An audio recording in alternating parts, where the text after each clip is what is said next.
Islam.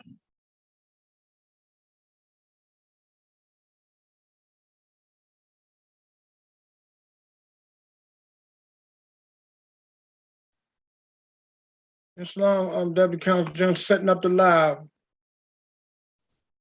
Islam. Oh, yes, Islam.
Basically, it was just like, it was like,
p.m.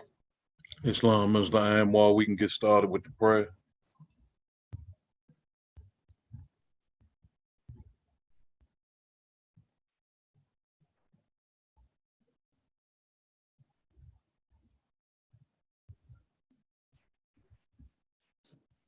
Islam. Motion. First I rise, giving praise to the great God, Allah, honor to his prophets, honor to the last prophet, these days and time prophet, Nabi Ali. I give honor to the Royal Council, the Motion American government, all the officials, all the citizens. Give honor where honor is due. Give honor to all of you. Give honor to this Maryland Council Zoom meeting. Islam.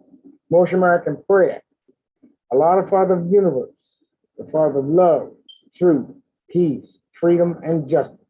Allah is my protector, my guide, and my salvation, by night and by day, through his holy prophet, Drew Ali. Amen.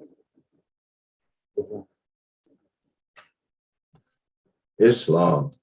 Islam, Islam, Islam. I am Terrell Freeman L., Deputy Consul General of the Maryland Consulate. Rising and giving praise to the great God, Allah, Father of the universe, and highest honors to his prophet, our prophet, Noble Drew Ali, El-Haj Sharif Abdul Ali. Want to give high honors to our Moorish American government, our Moorish American theocratic government. Want to give high honors to all officials and all citizens of our Moorish American government. Want to give high honors to the forerunner, the harbinger, Marcus Mosiah Garvey. Want to give high honors to all the ancestors that led us to this grand day. Want to give high honors to all of our children, the young and yet born, and want to give high honors to everyone that is here with us today. Islam. Salvation, our God, unity. The Divine Constitution of Moorish America. Act 1. The Grand Sheikh and the Chairman of Moorish America are empowered to make law and enforce laws with the assistance of the Prophet and the Grand Body of Moorish America. The Assistant Grand Sheikh is to assist the Grand Sheikh in all affairs if he lives according to love, truth, peace, freedom, and justice, and it is known before the citizens of Moorish America. The Bylaws, Act 2. All meetings are to be open and closed promptly according to the Circle 7, and love, truth, peace, freedom, and justice. Friday is our holy day of rest because on the Friday, the first man was formed in flesh. And on the Friday, the first man departed out of flesh and ascended unto his Father God Allah. For that cause, Friday is the holy day for all Muslims all over the world. Act 3. Love, truth, peace, freedom, and justice must be proclaimed and practiced by all citizens of Moorish America. No citizen is to put in danger or accuse falsely his brother or sister on any occasion at all that may harm his brother or sister, because Allah is love. Act 4. All citizens must preserve these holy and divine laws, and all citizens must obey the laws of the government, because by being a Moorish American, you are a part and parcel of the government and must live the life accordingly. Act 5. No organization of Moorish America is to cause any confusion or to overthrow the laws and constitution of the said government, but to obey hereby. Act 6. With us, all citizens must proclaim their nationality, and we are teaching our people their nationality and their divine creed, that they may know that they are a part and a parcel of this said government and know that they are not Negroes, colored folks, Black people, or Ethiopians, because these names are given to slaves by slaveholders in 1779 and lasted until 1865 during the time of slavery. But this is a new era of time now, and all men now must proclaim their free national name to be recognized by the government in which they live and the nations of the earth. This is the reason why Allah, the great God of the universe, ordained Noble Drew Ali the Prophet to redeem his people from their sinful ways. The Moorish Americans are the descendants of the ancient Moabites who inhabited the northwestern and southwestern shores of Africa. Act 7.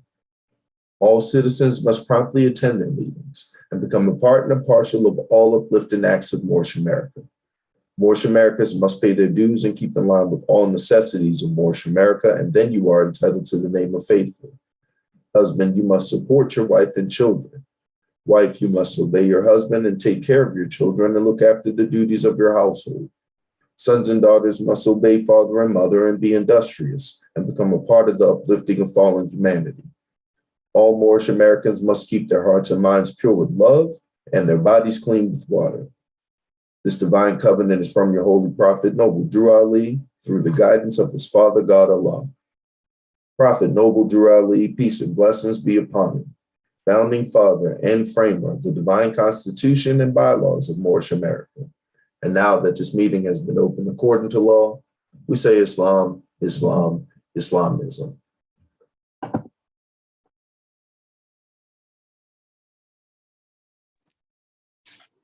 Good afternoon, Islam family. This is Layla El-Bey of the Maryland Consulate.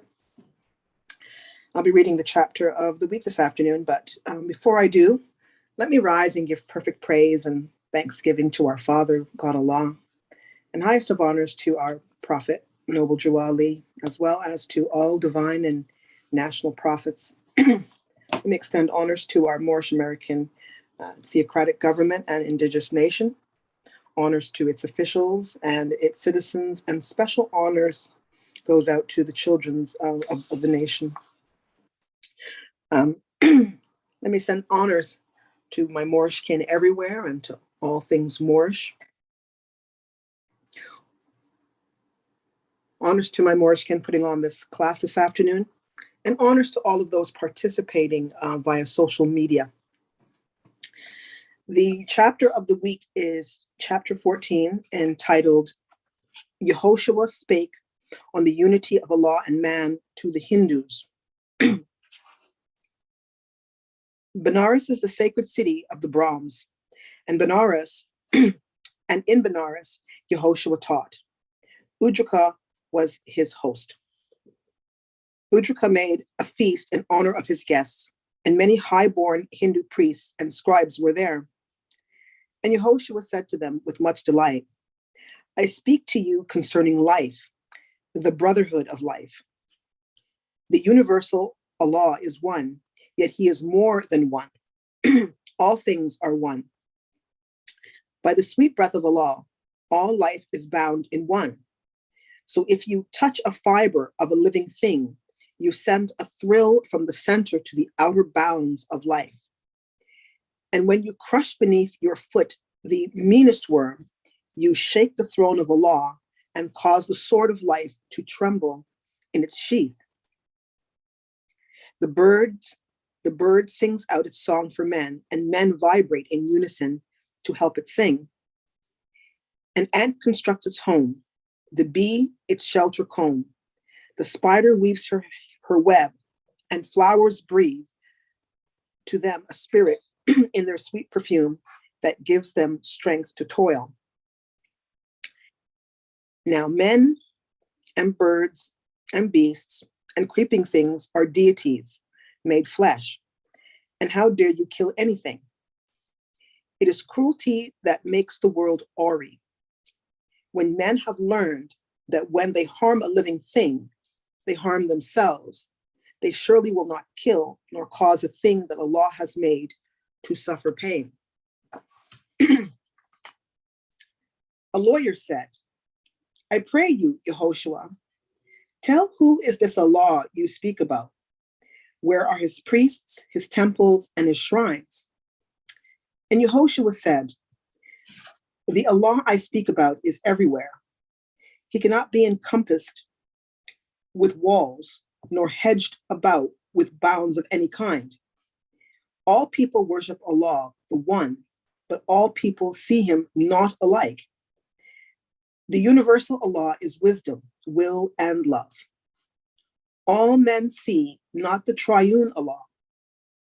One sees him as a law of might, another as a law of thought, another as a law of love.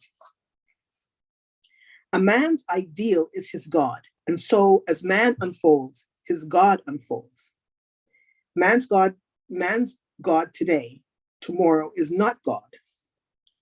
The nations of the earth see Allah from different points of view, and so he does not seem the same to everyone. Man names the part of Allah he sees, and this to him is all of Allah. And every nation sees a part of Allah, and every nation has a name for Allah.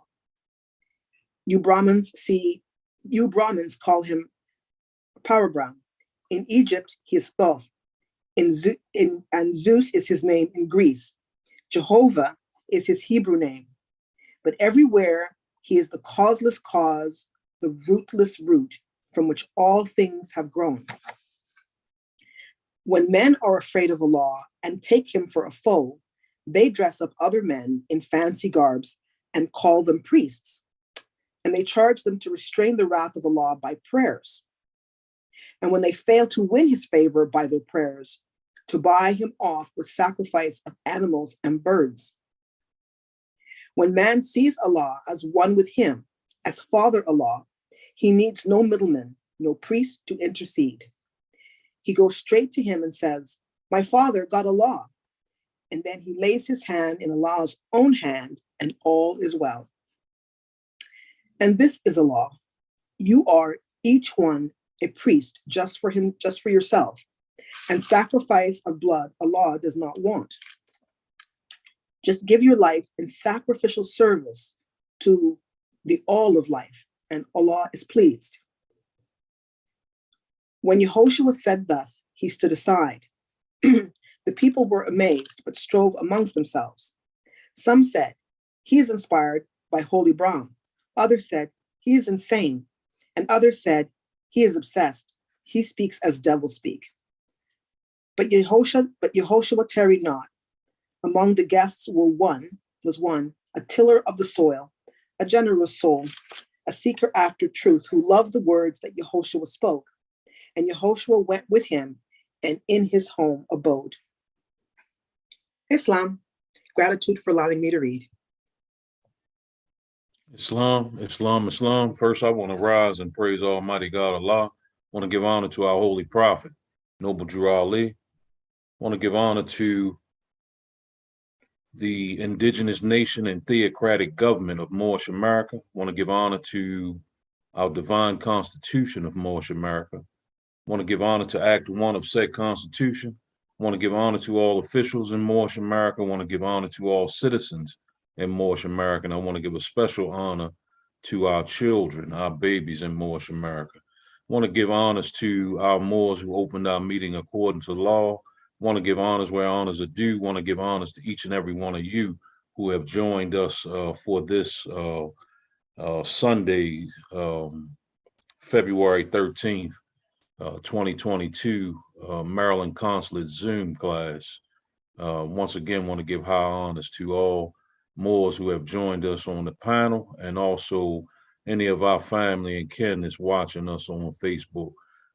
If you are on the panel or watching us on Facebook, please share this on your social media so we can get this word out. I am Sheikh Ashby Bey, the Vice Consul General of the Maryland Consulate, Moorish American Government, and I want to just once again give honors where honors are due.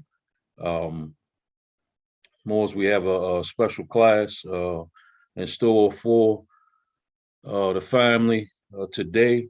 You know, and this class is you know, is being put out because we are in this month that we all know and have heard of this so-called Black History Month.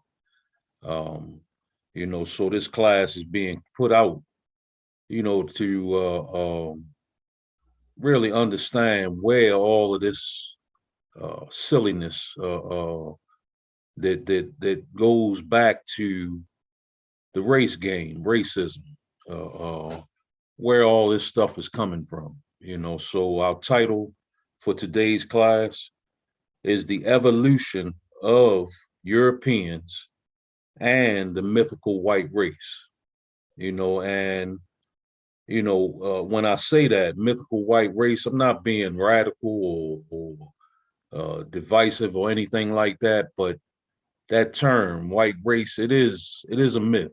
There's no truth in it. It's a made up construct, you know. So we just want to dispel that myth today. The objective for today's class, to understand who created Black history, because we know there are no Black people, you know. So somebody had to create a history for these created people, so-called Black people. And once again, we as Moors, we got to put our feelings in our pocket, you know, because the dominant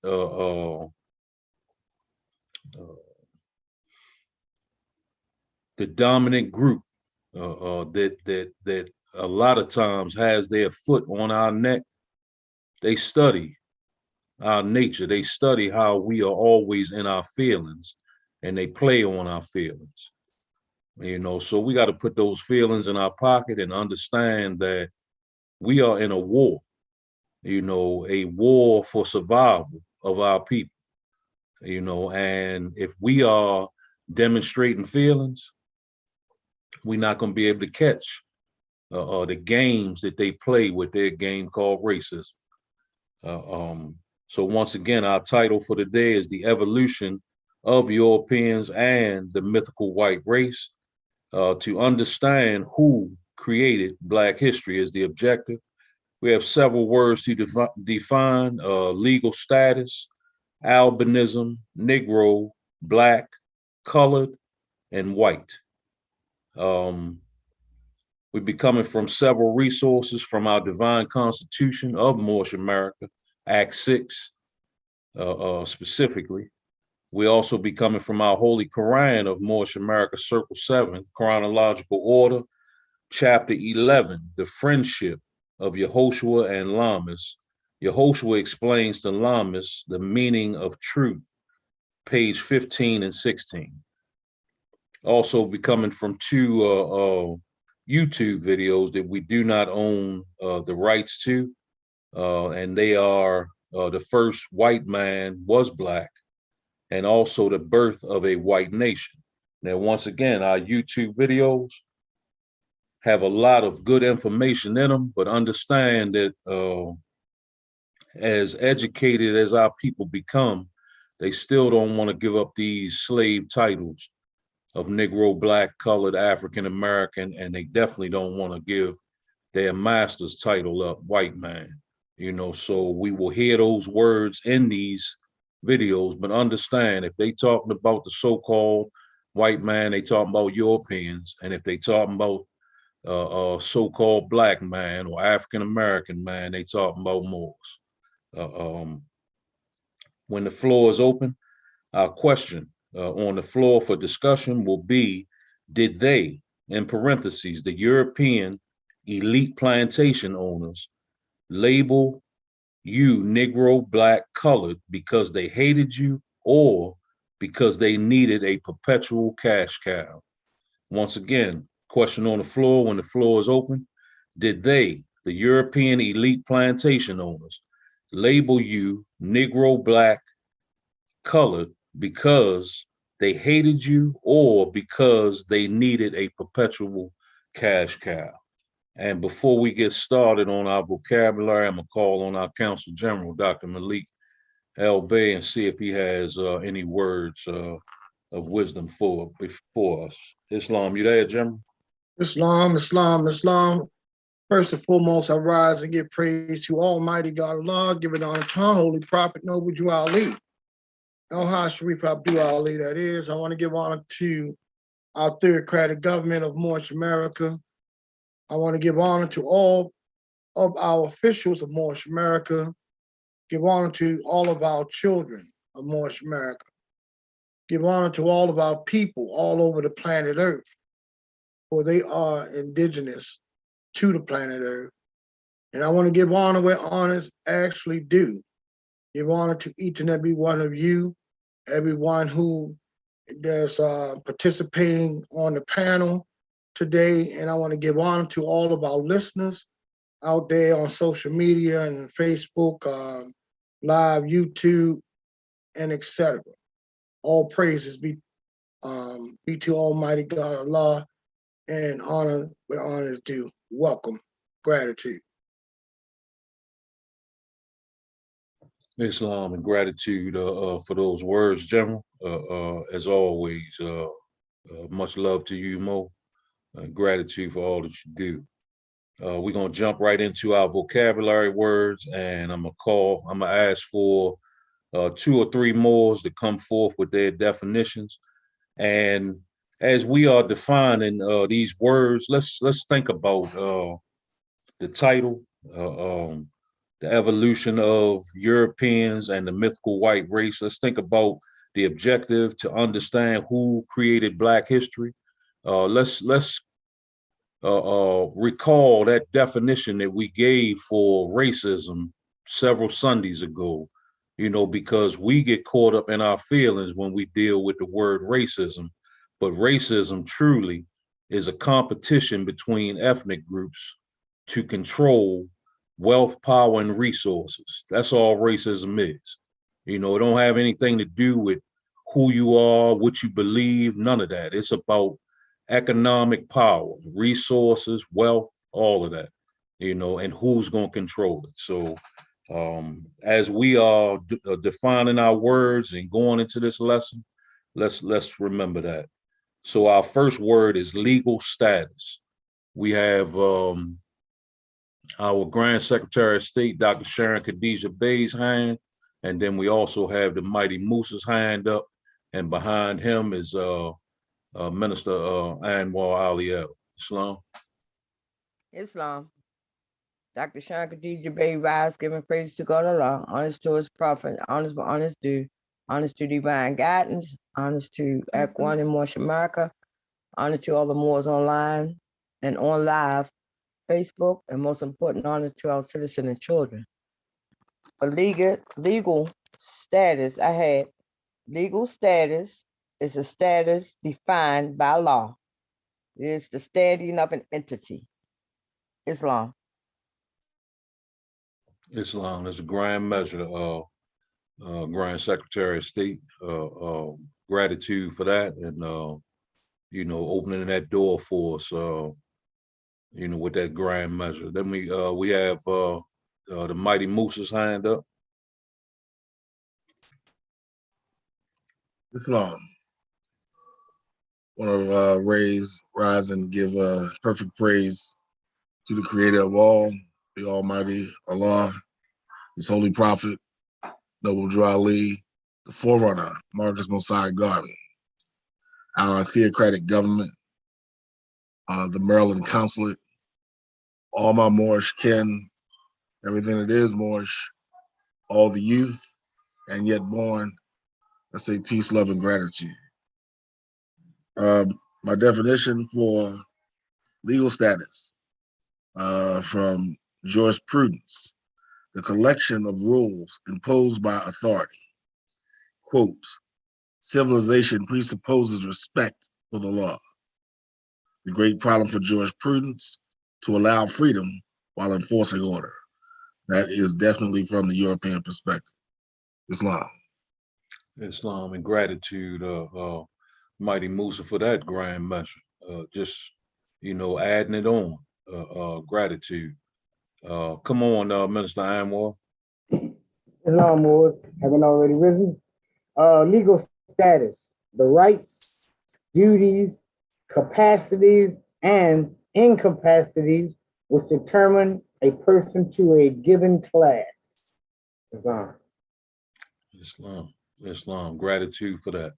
Gratitude. You know, so this legal status, and I had something similar to all of the other Moors' grand definitions, and I just want to, you know, take it a little further. You know, when we dealing with legal status, we talking about law, you know, and we understand that from our years of being in this system called the United States of America, that the so-called black man, and then years ago, our people were labeled colored and Negro, and now some claim to be African American. We see the standing in law that those status have. You know, a subordinate or inferior. You know, even to the point where today, not literally today, but at this time, they are making the decision whether or not our people as Black or so-called African Americans, whether they are going to extend their voting rights at this time, you know, and that's not happening with anybody else in the United States of America, just the so-called Black and African American people, you know. So we see the standing in law that those titles have. And then for our experience in America, we also see the standing in law that this made up title of white has, you know, because those people who claim that, they never debate on the floor of Congress as to whether or not those so-called people will still continue to be able to vote. Will still continue to be able to have the protections from a constitution. None of that ever happens for those people who are called so-called white folks. So grand measures, and we got our council general's hand up. Come on, General. Islam already risen and give it praise and honor. Legal status. Legal status is the position held by something or someone with regard to law. And legal status don't necessarily mean lawful. Legal and lawful are two different state of jurisdiction. Because most people think statutes and ordinances and policies are law. But there's a thing that the corporate America function under called color of law. It's in the semblance of being law. That's why we, as Moorish Americans, have to get a clear understanding of what law is and what law is not. Because if not, then we will automatically adhere or give jurisdiction over to the so-called slave master at will. Ignorance, our people are destroyed for the lack of knowledge. And see, corporate America function under contract law. Slavery was abolished in 1865, but voluntary slavery is still well alive. And through adhesion contracts, unconscionable contracts, by you saying, I am a citizen of, you signed on the dotted line. You agree to whatever abuses and mistreatments that come under those titles of Black, Negro, colored, because they artificial entities. They are not identities of people, they are status, a status. So this prophet Noble Drew Ali teaches us that Black, according to science, means death. And it also says, for example, citizenship and martial law. See, citizen and martial law. Citizenship is the status of a citizen with rights and duties. Martial law is the condition of being, just an example, of being married and unmarried. Those statuses fall under what you call legal status. And people who with a marriage license, that license are under that jurisdiction. So that fall under corporate entities or corporate activities, your business. It don't even have nothing to do with holy matrimony. Islam, gratitude. And Islam, General, grand measure, definitely bringing out that point of legal and lawful, because chattel slavery was legal. The institution of chattel slavery was legal. The Holocaust in Germany was legal. Jim Crow, segregation was legal. But were all these things lawful according to the constitutions of those areas? So yeah, they play games with those two words, legal and lawful. And then they come back and hit you with the word illegal, and I was always taught that illegal means a sick eagle, illegal, don't really mean anything. So gratitude for that measure, General. We're gonna go to our next word, albinism. And when we define this word, let's once again, let's think about this, our title. Let's always go back to our title and our objective, the evolution of The Europeans and the mythical white race objective to understand who created Black history. So second word is albinism. And we got Deputy Counsel General Freeman L. and then Deputy Counsel General Mighty Musa. And also, well, hold up, Freeman L. We got our Grand Secretary of State and then Freeman L. Islam, Dr. Shankar Bay already risen. Albinism. I had absence of pigment in the skin, hair, and eyes. Islam. Islam, gratitude for that grand measure, goddess. We got Freeman L. Islam, and gratitude.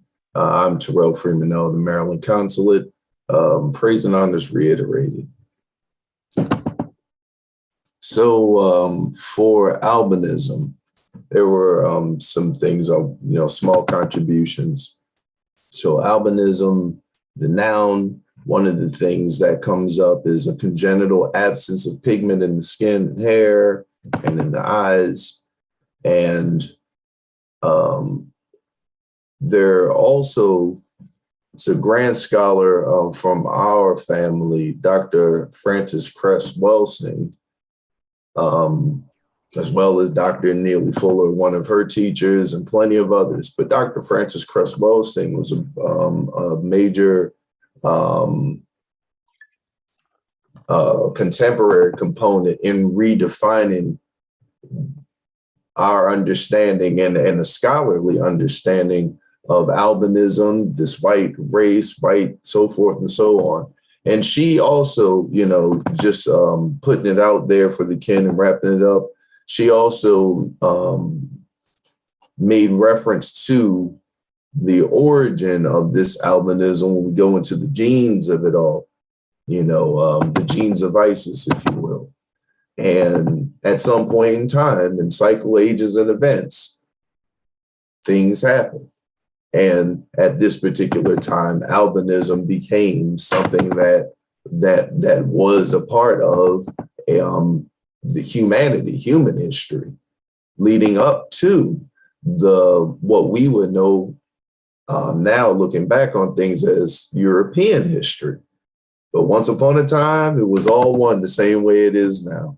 And so as we keep digging deeper in these definitions and all the different perspectives that they come from, let us remember that, the truth is simple. One truth doesn't contradict another. And we're trying to imitate the prophet in uncovering that which that no longer needs to be a secret or mysterious. Islam. Islam, and gratitude, Deputy, for that grand measure. We got the Mighty Musa, and then we got Minister Ali El. And then we'll wrap it up with the Council General. Islam, praise and honor is already given. For albinism, I went to the etymology. The root comes from the Latin albus, which means white, Spanish albo, and the suffix ino. So the Portuguese and put it together, it said albino. The English called albine. Early 18th century from Portuguese, originally denoting albinos from African, quote, Black people, and Spanish from albo, from the Latin white, suffix ino, C-I-N-E. But as I went in further, I went into what it actually meant,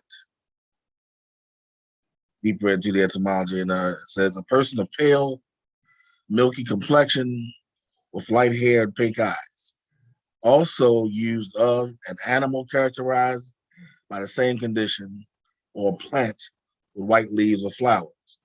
1777, from Spanish or Portuguese, albino, from Latin albus, white, C-A-L-B, alb, used by Portuguese of white spotted African Negroes, extended to 1859 to animals have the same peculiarity as an adjective form of albinotic, albinotic is model on hypnotic, or other words from Greek, albinistic, also is used. Female form, if one is still wanted, was albinus, 1808. Islam. Islam, deputy, and gratitude for that expounding of that definition. Gratitude. Minister Anwar. Islam, Islam, albinism. Albinism is a rare genetic condition caused by mutations of the certain genes that affect the amount of melanin in your body that your body produces. Islam.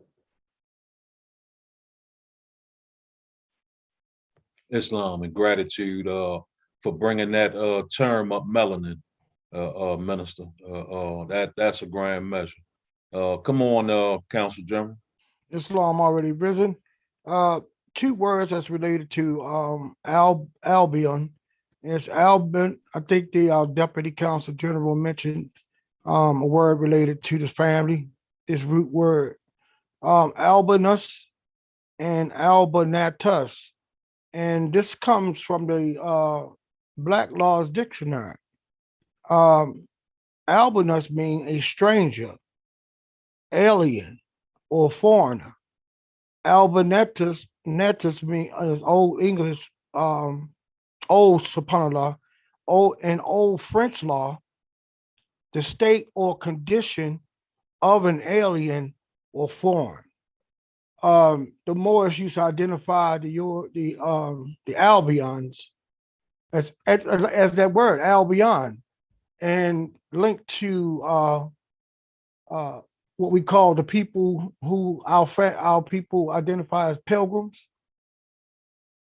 being the wanderers. We used to call them Albions, which actually mean the wanderers. They're not natives anywhere, not even York, because we placed them there. Islam, gratitude. Islam, General, grand measure. Just when we look at the you have something else, Mighty Musa? Come on with it. Islam, praise none is already spoken for. Just camelbacking off of the general. They've let you know what it was about. You got cities called Albany. You had a country called Albania, and these are their origins, because that's how we referred to the European, because they were lacking in melanin. Those that hit our shores, we call them albino. So yes, that term from Black's Law would be perfect, because they were alien or foreign to us, as you spoke of us being alien or foreign, even though it was a Europeans who got their educations from us and then would translate it and try to create it to being bastardized into their own. This is what happens. Islam. Islam, and gratitude for that grand measure, Mighty Musa. When we all of the elaborations and definitions were grand, and I just want to add to those that when we thinking about our class title and objective, and we looking at this word albinism, and we understand that if you go back in time and you go back to about 8,000 years ago, so 8,000 years ago and beyond that, going back, there was nobody on earth that was lighter than the Mighty Musa. If you go back 8,000 years ago, there was nobody on earth that was lighter than the Mighty Musa's complexion, his hue. During that last ice age, when a group of people were trapped without sunlight And sunlight directly affects your vitamin D production or non-production. Something nature had to take its course in order to keep those people going, and what happened? The albino gene was mutated. Now that doesn't mean that 8,000 so years ago, when that albino gene first mutated, that those were who we call Europeans today. They weren't. They were still Asiatics. It was just scientifically, genetically, something had to happen in order to keep the race going, because there was no sunlight. Vitamin D production was affected. Melanin was affected. That had to be protected. So that's why the albino gene came about. Now, once again, let me say this, because we talking about this mythical white race, this Europeans' evolution. That still doesn't mean that 8,000 years ago it was Europeans on this earth, because it wasn't. There had to be some other things, some mixing of some people, some original albinos with other Asiatics, and those things came about, and then about maybe 2,000 or 3,000 years after that, we started to see the first signs of the European. And like the general said, they were not indigenous to any part of the world, because when they actually came down, when the ice actually finally melted, about 6,000 years ago. Now, isn't that ironic that the ice melted about 5,000 years ago, and the story that they tell of the Bible is 5,000 years old with their rendition of Adam and Eve?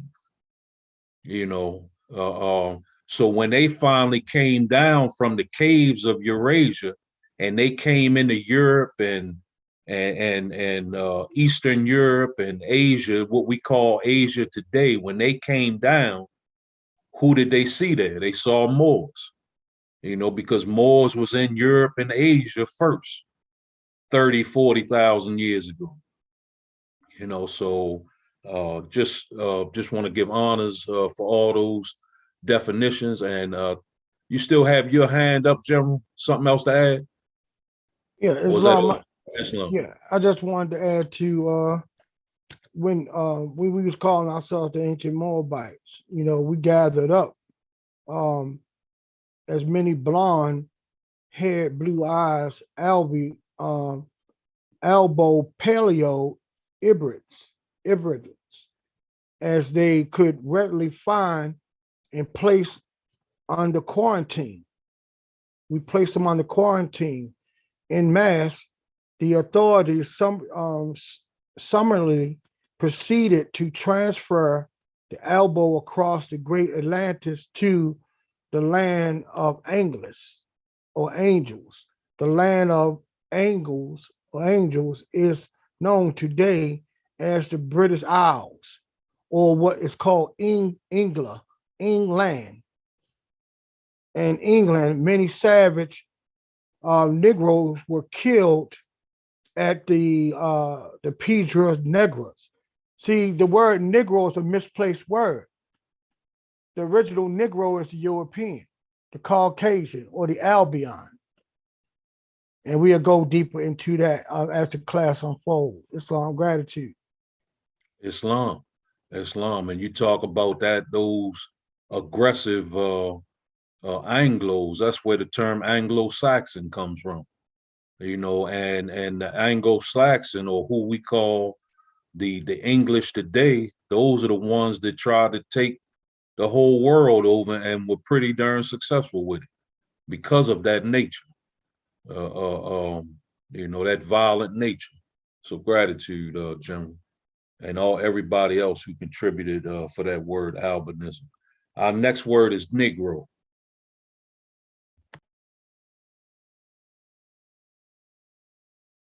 Islam, Negro. We have Deputy Counsel General Freeman L., and then the Minister Ali L.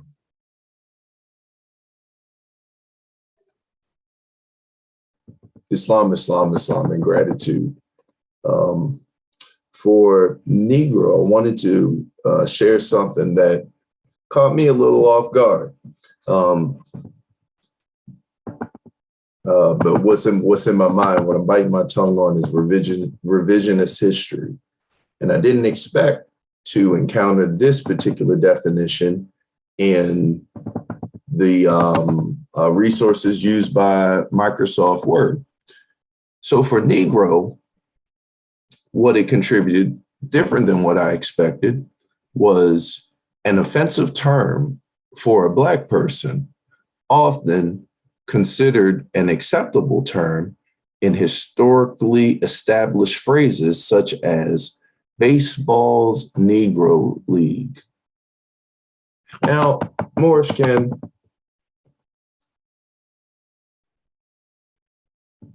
I grew up around my grandmothers, aunties, and so forth, but I know we all know some that hit that age range.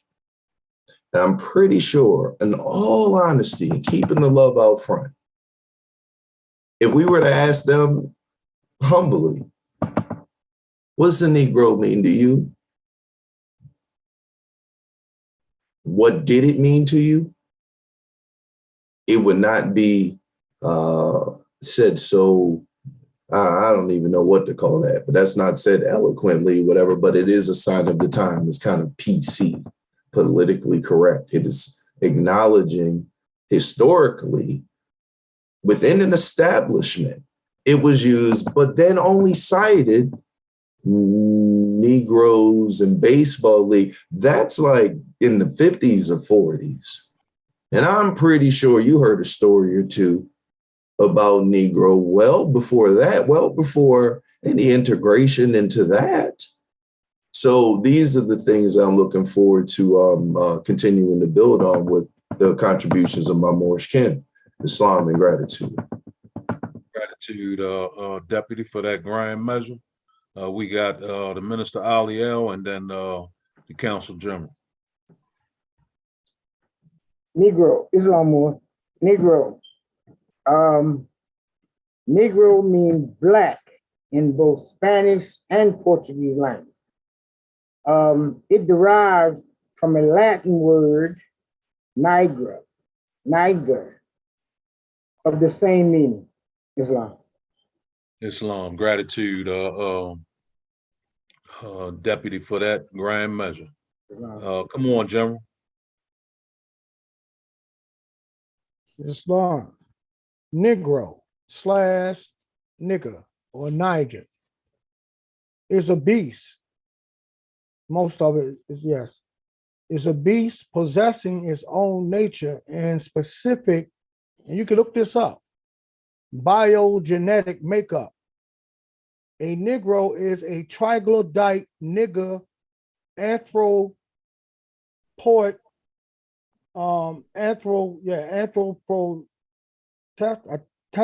I think that's how it's pronounced. Excuse my if I'm not pronouncing it right. Monkey or ape. The identical scientific nature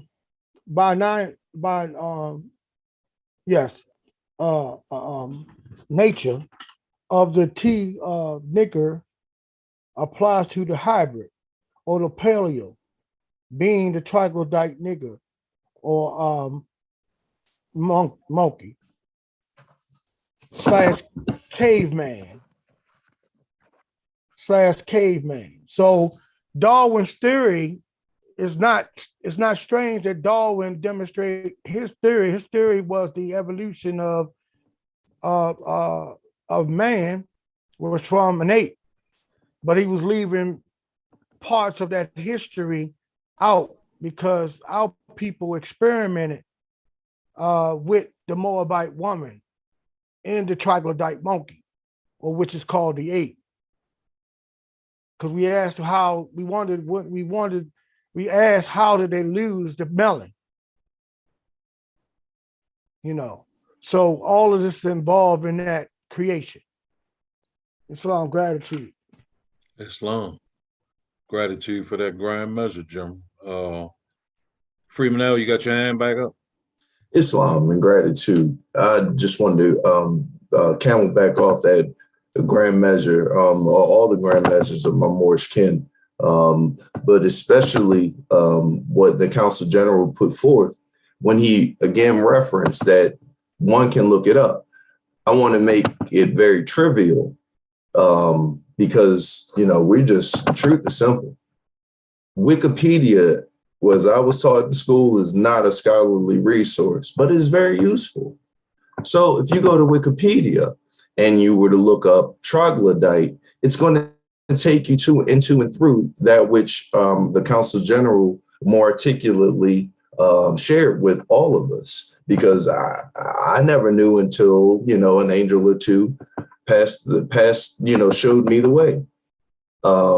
And it says quickly with troglodyte on Wikipedia, troglodyte is a human cave dweller from Greek truggle hole, mouse hole, etc., etc. And so again, it would beg my curiosity if I didn't know. So, gratitude for putting it forth the way that you did, Council General, and giving us resources on how we can learn more about it in our own time. Islam. Islam. Gratitude for that measure, Moman. For Negro, I came from our prophet, Negro, a name given to a river in West Africa by Moors because it contained black water. Now, I'm pretty sure that the prophet wasn't talking about that black water that people are buying now to drink. It's supposed to be good for you. I'm pretty sure that our prophet, when he said black water, he was talking about dead water, and what is dead water? Stagnant water. And what does stagnation in water produce? Produces death, to the point where animals know not even to drink it. They know, don't mess with it. It's nothing, it's laden with the seeds of death, so we're going to move to the next word, black. Islam, Mighty Musa. Islam, giving praise due to the Almighty Allah, Holy Prophet Noble Drew Ali, all right on Mars beside Garvey, all Moorish kin, everything that is Moorish, all the youth and yet born. Islamic gratitude. Under law, black means death. In particular, civil death. There's the Latin civilita mortis, is the loss of all or almost all civil rights by a person due to a conviction for a felony, or, and this was the interesting part for me, due to an act by the government of a country that results in the loss of civil rights. Historically, you faded out there, that last part. my apologies. Again, it says civil death, civilita mortis, is the loss of all or almost all civil rights by a person due to a conviction for a felony or due to an act by the government of a country that results in the loss of civil rights. Historically, outlawry, that is, declaring a person as an outlaw, was a common form of civil death, or they have gone black. Islam. Goodness gracious! So that sounds like a so-called black person has no constitutional protection anywhere. In this corporate United States of America. No. Islam. We got Minister Anwar's hand up.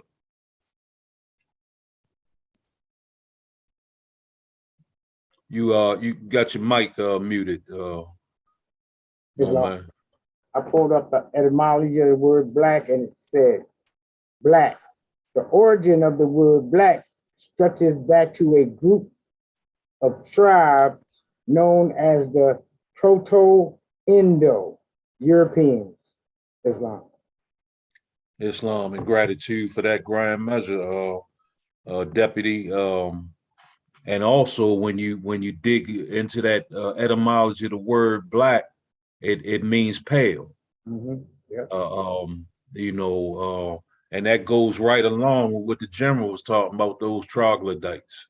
And what you were just saying, that tribe that they called black, so and if you look at the history of European dominance, they always flip the script. Yep. They flip the script and make you the victim. So in a lot of different ways we see that throughout their short time on this earth. So gratitude for those measures. We're gonna go black, to the. Go ahead. Islam. Black meant blank. Mm-hmm. And even, and the funny thing is, the other side of the world in South Africa, that's what they say, the blunks. BLANKES. They are. It is funny because it is what was attributed to them first. What was attributed to them first, and they perpetuated it out. And that is basically their nature, is to always to try and not just revise history, but there's a saying that says history is best told by the hunter, but the lion never gets to speak. So it's the hunter that can always tell you, oh yeah, it was savage lions coming to attack us, and never mind the fact that I was in the Serengeti treading on their territory, and they decided, hey, who are you? And wanted to find out, according to like any one of us, if you came into our home, what we would do. Islam. Islam. Beautiful measure, Musa. Gratitude for that. We're gonna move on to our next word, colored. Colored.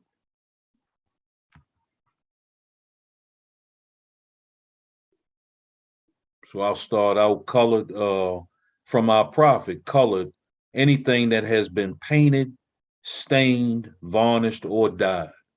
So that definitely doesn't have anything to do with a people. Painted, stained, varnished, or dyed. You paint a wall, you paint a car, you stain a wood cabinet, you varnish. I believe you varnish wood also, and then you dye material and other things, not skin. So we got the Deputy Counsel Freeman L. and also Deputy Counsel Mighty Musa. Islam and gratitude. Terrell Freeman L. Praise and honors reiterated. So in contributing to the measures on the definition for colored, I used color, going to a legal dictionary, and in full concurrence with what's been put forth, color refers to the appearance of a legal claim to a right, authority, or office. And the Counsel General put forth earlier the understanding of color of law or colorable law. And again, these are things that, as the prophet, just being more concise and getting to the truth. As the prophet would say, is falsehood. It's that which that seems to be, but is not. So Islam and gratitude for allowing me to share. Gratitude for that measure, Deputy. We got Deputy Musa Preta Bulu's hand up. Islam, praise not already given.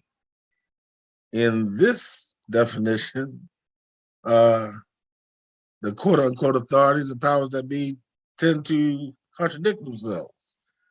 Color, adjective, having a color or colors, especially as opposed to being black, white, or neutral. Islam. So we couldn't be colored and black. Something got to give. Islam. Come on. That's because they tell so many stories they can't keep up with them. You know, can't keep up with them. Islam, gratitude. We got Minister Ali L's hand. Islam, yeah, Islam. I looked up what is the definition of colored people, and it said people of color, in a term primarily used in the United States and Canada to describe any person who is not white. It does not solely refer to African Americans, rather it encompasses all non-white groups and emphasizes the common experiences of systematic racism, which is an important point I discussed in more detail below. Islam. Good. Islam. And their game called racism. Once again, we know that racism is a competition between ethnic groups to control wealth, power, and resources, right? You know, now you can't go to the other ethnic groups and say, look, please let us control everything. That's not how it happens. So you have to create circumstances where some people fall at the bottom while others raise to the top, you know, and that's the color game. That's the race game, you know. So as let's just think about that as we're going through this lesson, and also when we see these two YouTube videos that we're gonna watch, let's think about that race game, that colorism, that kind of thing. So we're gonna move to the last word, white. White. Yeah, Musa and Minister Anwar, y'all got your hands up from the last time or now? Come on.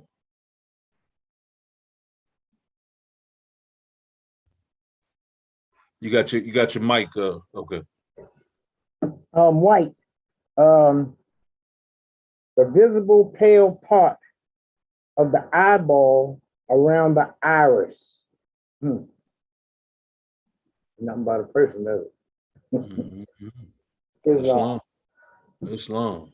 And the prophet tells us white means purity, purity means God, and God means the rule of the lion.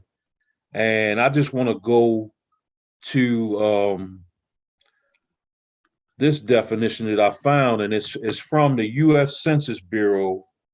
And this says the U.S. Census Bureau must adhere to the 1997 Office of Management and Budget standards on race and ethnicity, which guide the Census Bureau in classifying written responses to the race question.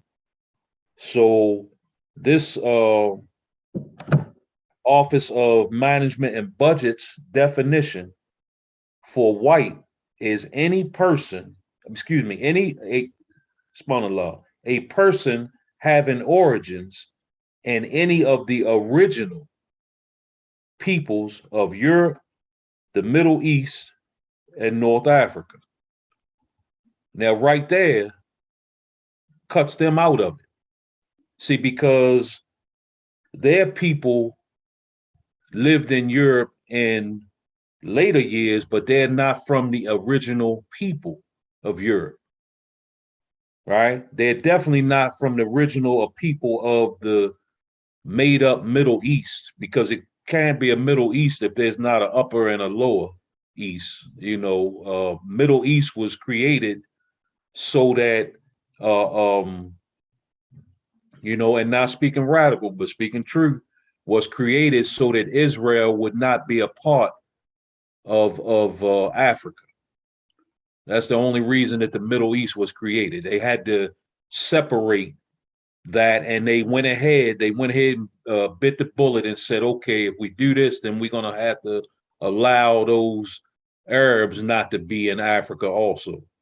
So they bit the bullet on that. They really didn't like their Arab brothers either, but they said we'll bite that bullet so that we're not a part of that continent called Africa. So the government, U.S. government's definition of white is a person having origins in any of the original peoples of Europe, the Middle East, or North Africa. And those were Moors. Those were the original people. Matter of fact, the European got his name because they were subjects of who? Queen Europa, the Moorish queen that ruled Europe. So that's how they got the classification as Europeans. Now, here's the other hit to this U.S. government's definition. Let's listen to what they say the definition of Black or African American is. It says a person having origins in any of, now listen, you don't hear the word original people. It says a person having origins in any of the Black racial groups of Africa. Didn't talk about any original people or anything like that. It just says the Black racial groups of Africa. Right there, that's just a fictitious definition. Now here's the hit. When the Nigerian comes here and claims his citizenship, he can claim white. Chinese come here, they can claim white. Arabs come here, they can claim white. So it is a race game. It's a race game, and we consistently, as Moors who still want to claim to be Black and African American, we consistently come in last in this game. First of all, because the game wasn't designed for us, and we should just stop trying to play the game. If you keep picking up that football and somebody runs over top of you and breaking your ribs and everything, eventually you're gonna say, you know what, I'm gonna find a new game to play. Gratitude for those measures, those grand measures dealing with our vocabulary words. And as we go on more, let's think about the definitions of those words. And we're going to go on to our first resource, which is our Divine Constitution of Moorish America. And I'm going to ask our Deputy Counsel General Freeman L., could he read Act 6 for us again?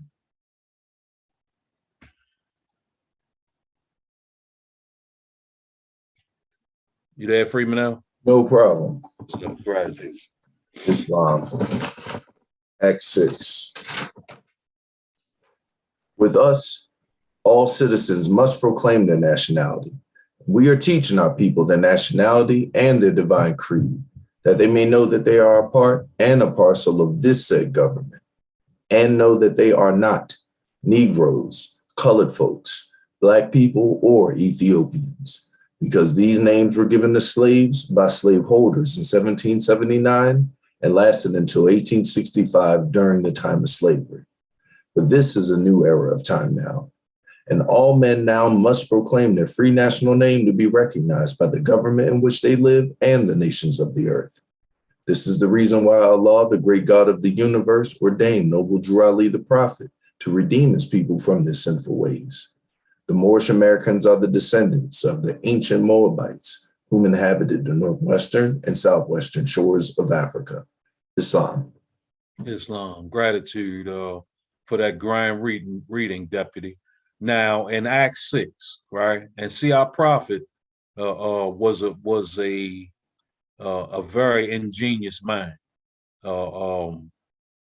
And once again, our prophet was demonstrating on this plane of things made manifest back in the 1920s.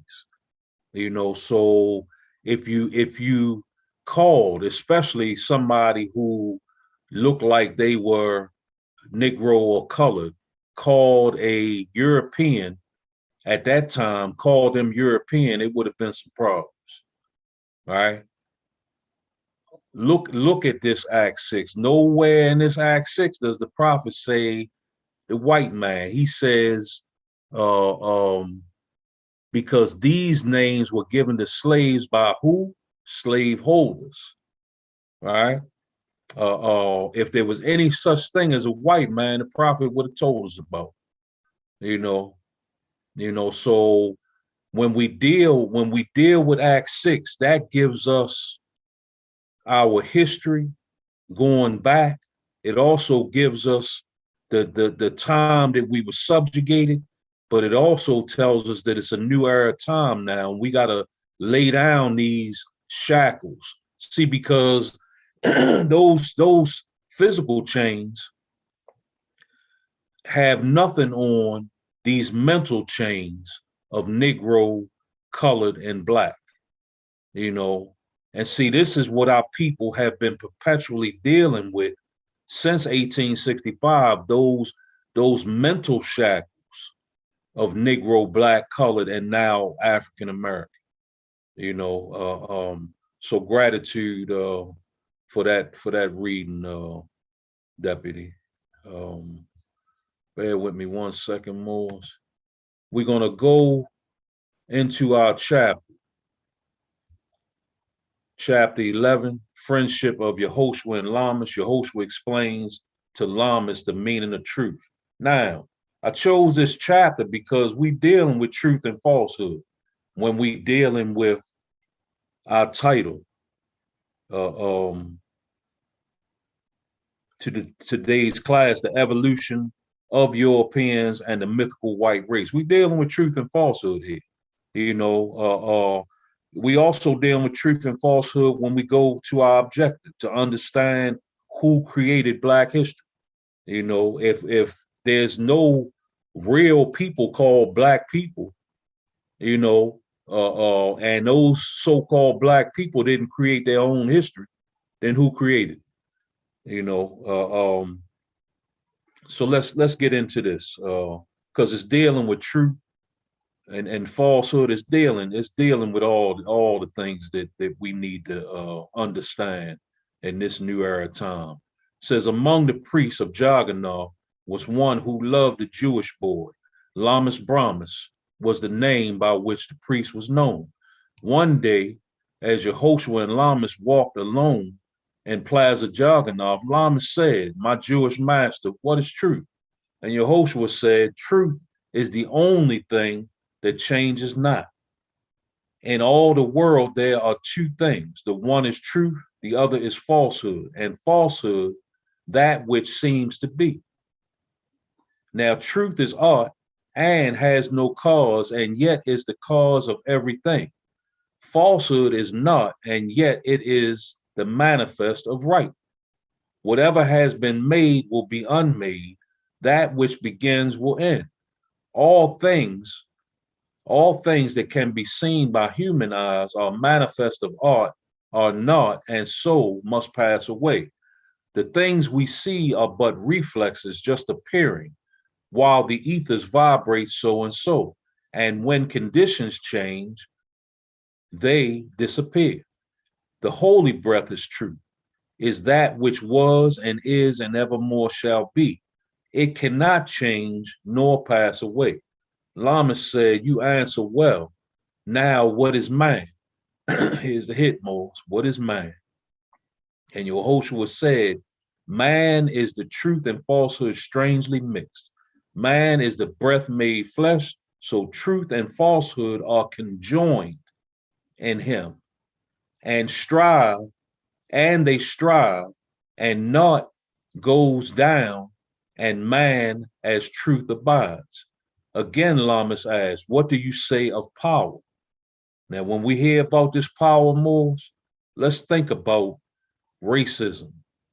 you know, that competition for wealth, power, and resources. Lamas said, again, Lamas asked, what do you say of power? And Yehoshua said, it is a manifest. It is a result of force. It is but not. It is illusion, nothing more. Force changes not, but power changes as the ethers change. Force is the will of Allah and is omnipotent. And power is that will and manifest, directed by the breath. There's a power in the winds, there's a power in the waves, a power in the lightning strokes, a power in the human arm, a power in the eye. The ethers cause these powers to be, and thought of Elohim, of angel, man, and other thinking things direct the force. When it has done its work, the power is no more. Again, Lamas asks, of understanding, what do you have to say? And Yehoshua said, it is the rock on which man builds himself. It is the gnosis of the art and of the not, of falsehood and of truth. It is the knowledge of the lower self, the sensing of the powers of man himself. Again, Lamas asks, of wisdom, what have you to say? And Yehoshua said, it is the consciousness that man is art, that Allah and man are one, that naught is not, that power is but illusion, that heaven and earth and hell are not above, around, below, but in, which in the light of art becomes the naught, and Allah is all. Lamas asked, pray, what is faith? And Yehoshua said, faith is the surety of the omnipotence of Allah and man, the certainty that man will reach the deific life.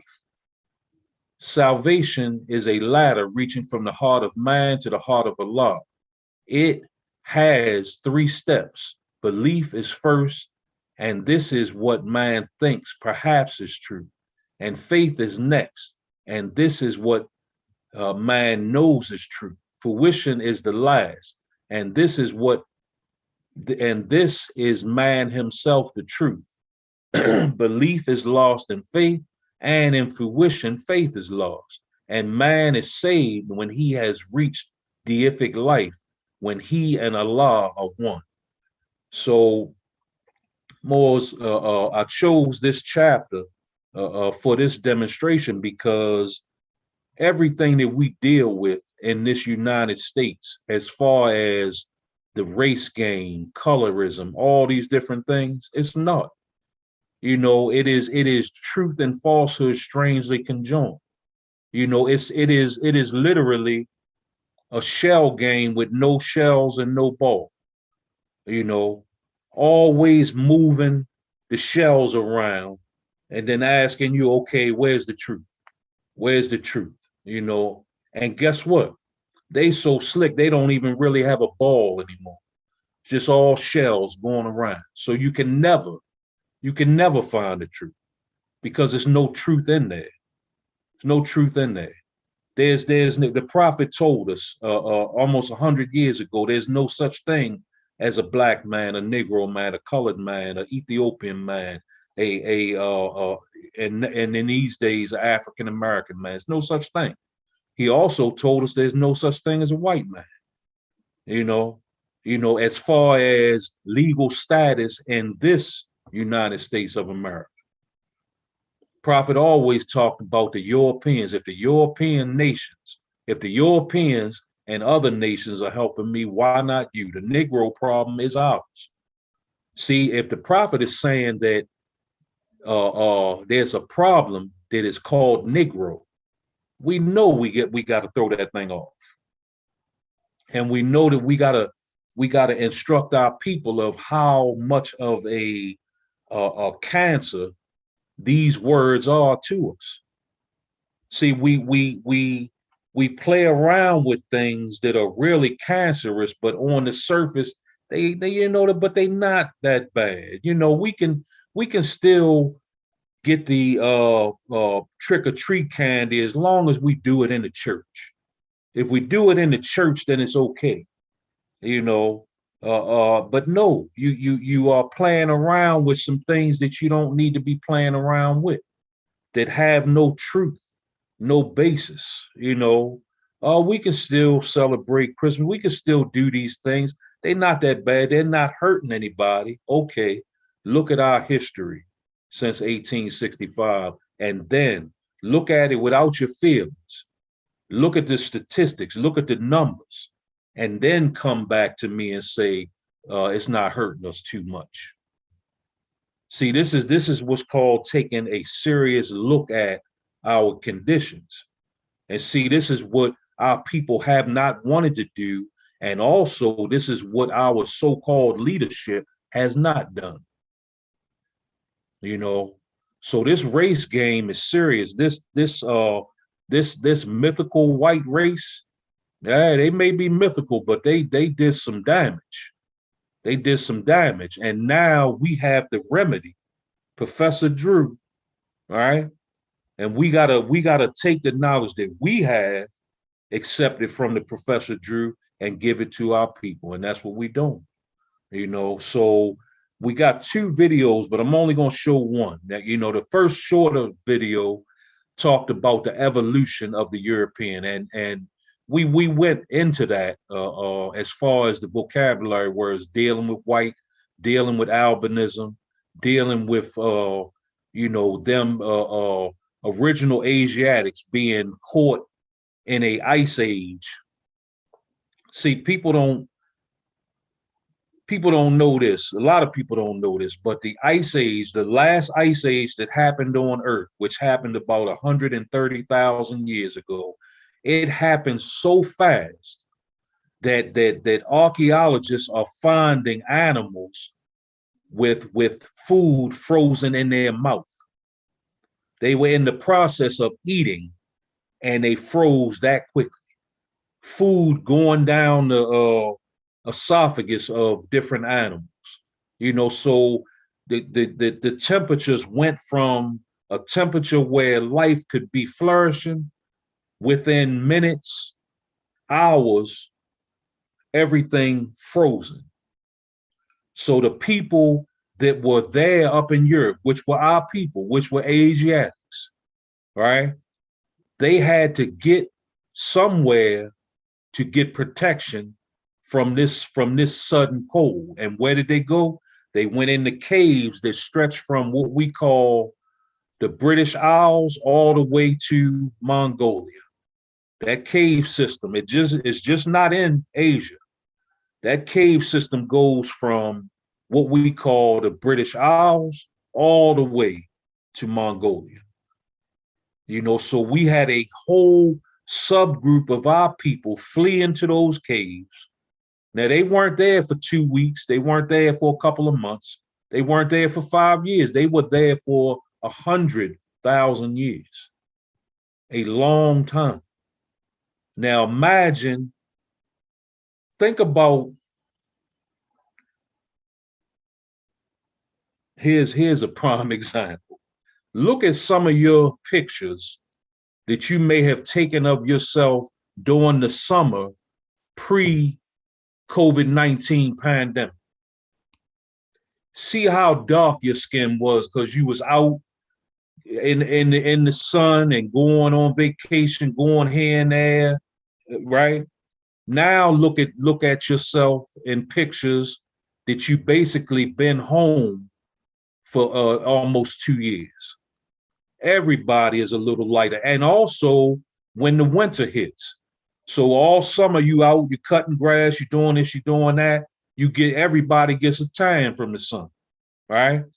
Wintertime, you don't go out as much. The sun is not out as long, this, that, and the other. Everybody lightens up, right? That's just over a period of some months.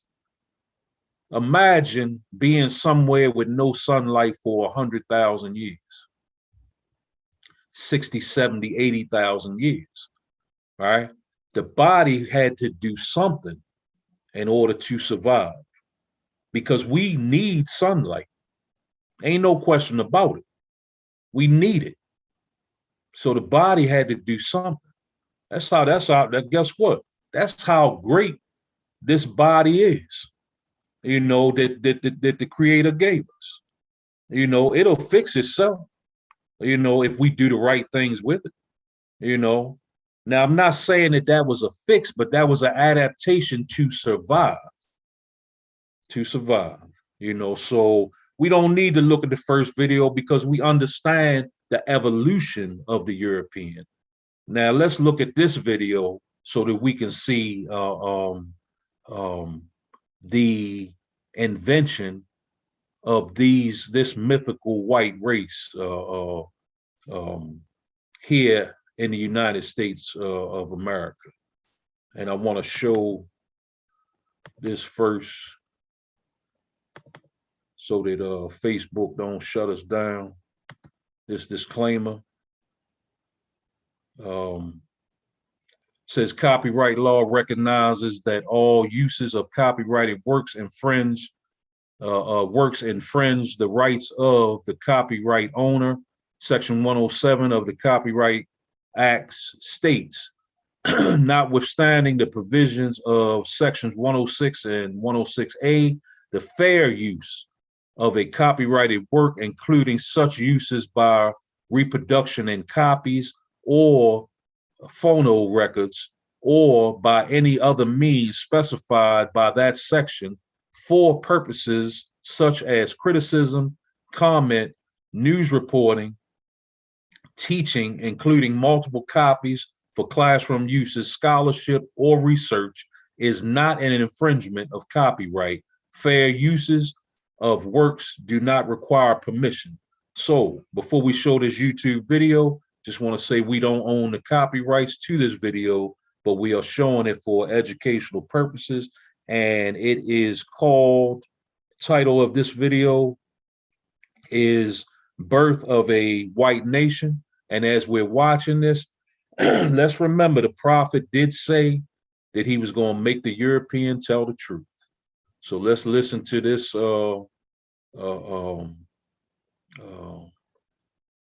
European scholar as she's demonstrating the truth. Let's see. Hold on 1 minute more.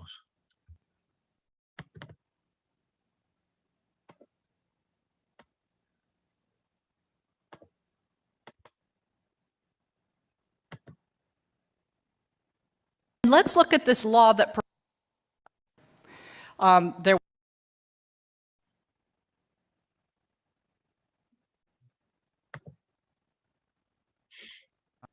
white people did not exist before 1681. Again, white people did not exist on planet Earth until 1681. Number two, any claim that this group called white people, any claim that that group is rooted in biology or derived from genes or biology or is innate or is from nature is a lie. Third and final point, as a matter of foundational law, actually let me say it this way, white supremacy has been embedded in the United States of America from its founding as a matter of law. Now, I don't expect you to buy all that, to get all that, to believe all that, at least not now. But my job is to share with you the legal history that proves each of those three claims that I begin with. So let's go. Let's get started. We have to begin this conversation in colonial North America, specifically in the colonies, the British colonies of Maryland and Virginia. Both were British colonies, and both shared a number of particular characteristics. First, their economies were rooted in tobacco farming. If you know much about tobacco farming, it requires tremendous human labor. Lots and lots of workers. So those who owned large plantations, big landholders, constantly needed laborers to do the work to grow the tobacco. In addition to sharing an economic base, both colonies had an incredible gender imbalance. Roughly 10 men for every woman. Now, let's understand a little bit about the folks who constitute the people in these two colonies. Oh, and by the way, let me give you a year. We're in the early 1600s, okay? The early part of the 17th century, colonial North America. England had, for some bizarre reason that today demographers cannot explain, there was a population boom in England in the early 17th century. So there were lots and lots of poor British people who were on the public doles, who couldn't find a way to make a living, who couldn't feed themselves. So the king in England was quite happy to have them sign a contract of indenture to then go work in the British colonies. And that is what happened. Both indentured and enslaved persons, according to historian Edmund Morgan, were sold and traded like cattle.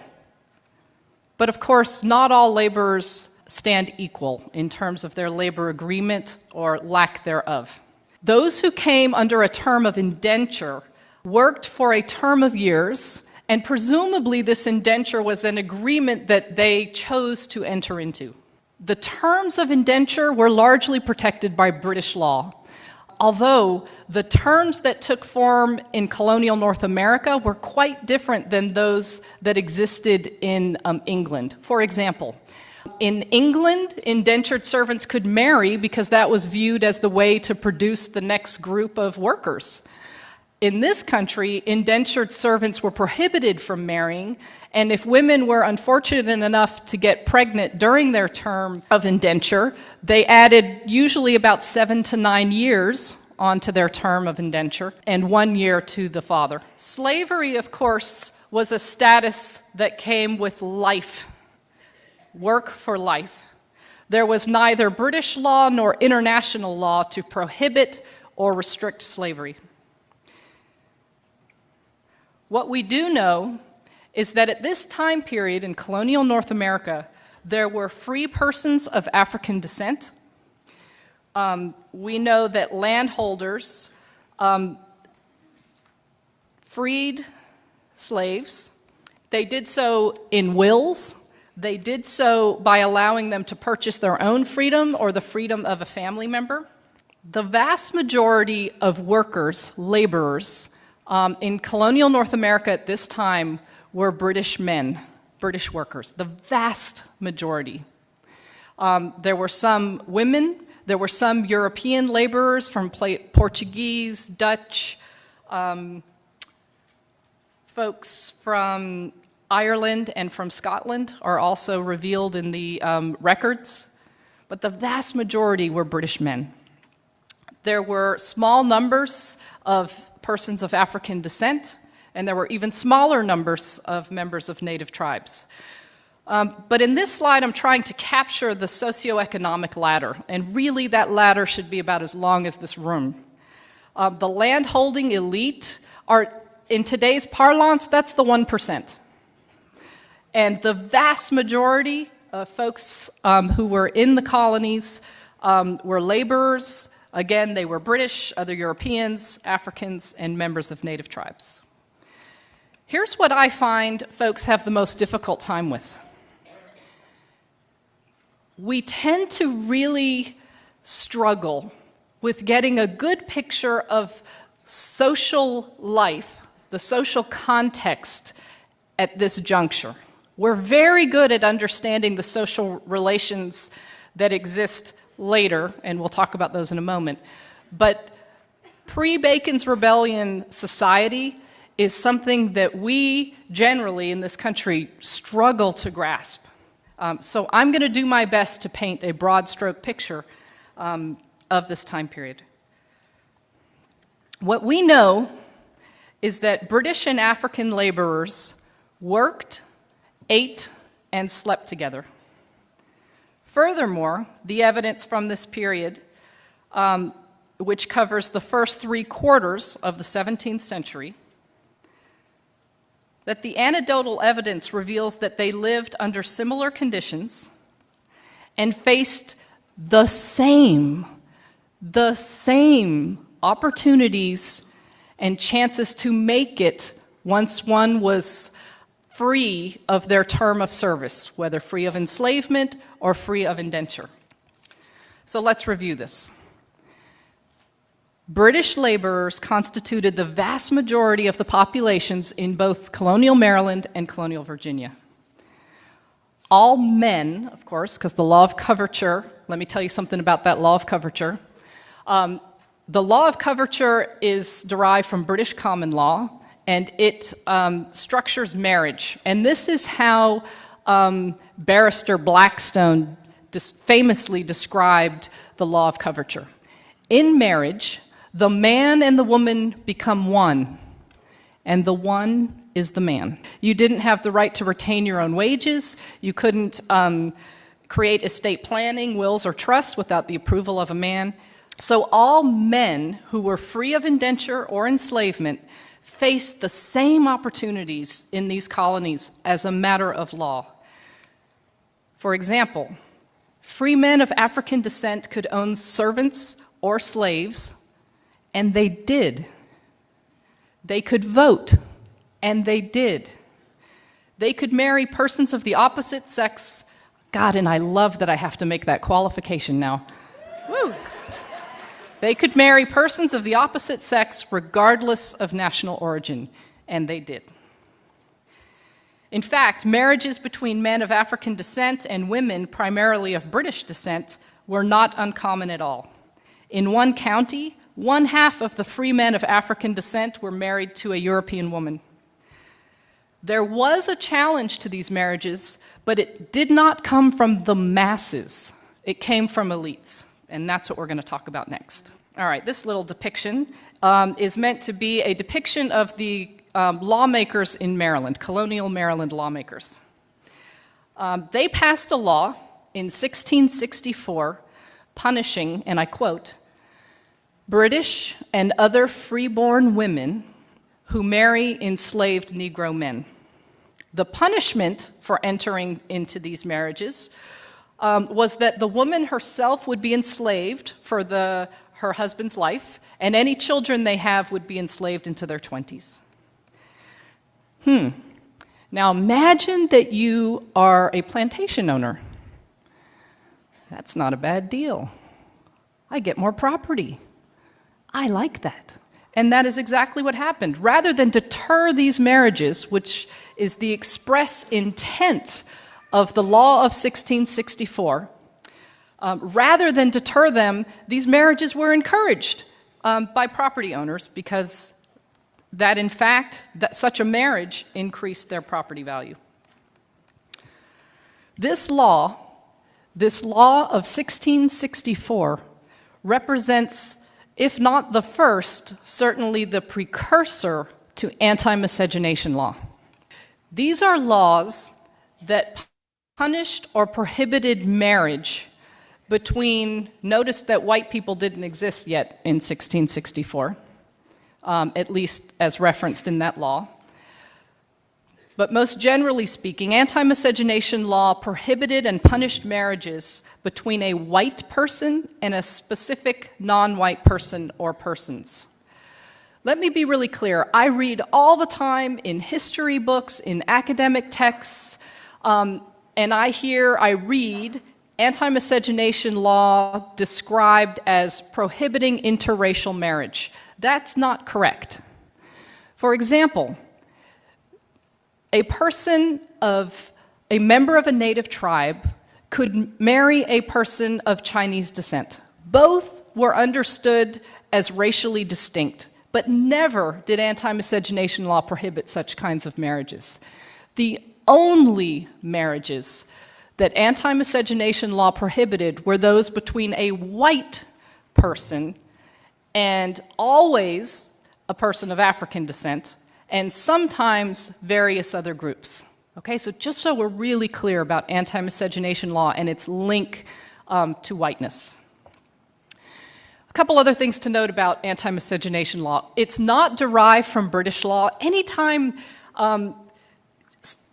we look at law and study history and you see a break from British common law, you always want to pay attention, because it tells us something about the needs and desires of those who wielded power in the colonial context. So anti-miscegenation law was one of these laws. They were passed colony by colony and then state by state.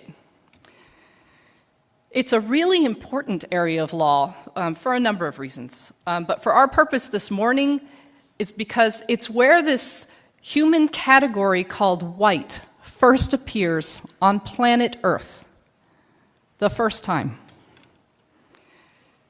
In addition, anti-miscegenation law is important because it lasted more than 300 years. These anti-miscegenation laws literally shaped the faces of this group of more than 2,000 X number of people that I'm looking at today.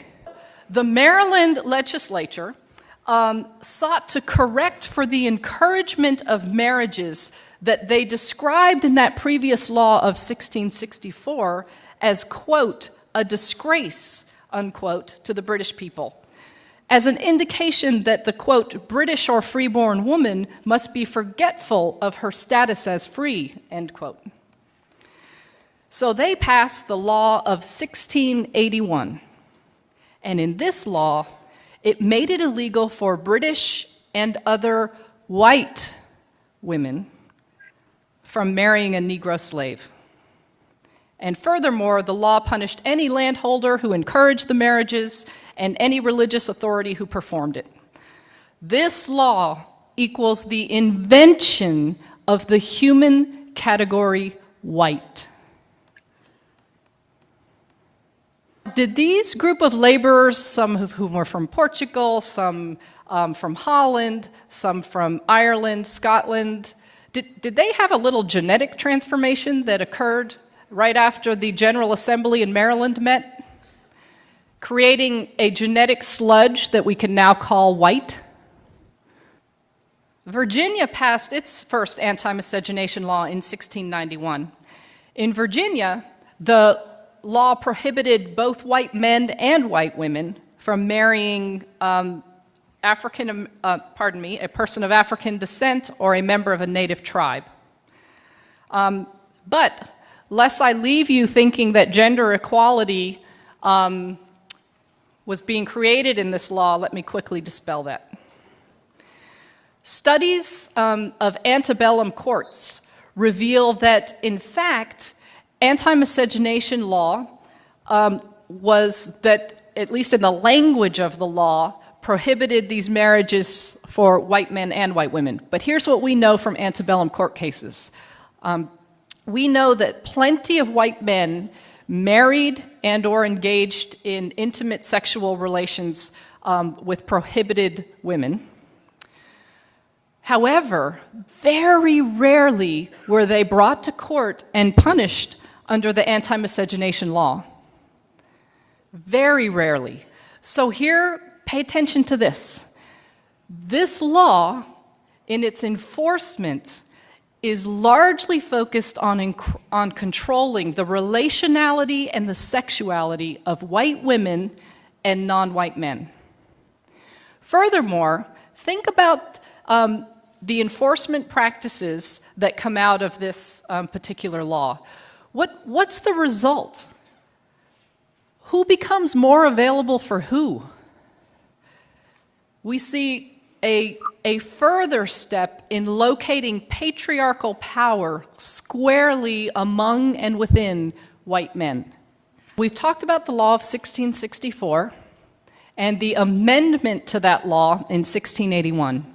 And we've noted that the key difference between those two is the reference to the group who's of concern.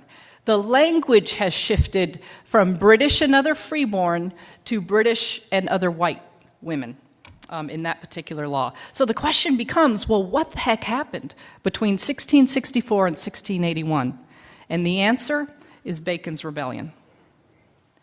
This was a massive revolt in the colony of Virginia that lasted more than a year. Let me give some background of the seeds of this rebellion, what helped give rise to this violent outburst. Those who were enslaved, I don't think it's hard to imagine, were by definition of their status disgruntled laborers.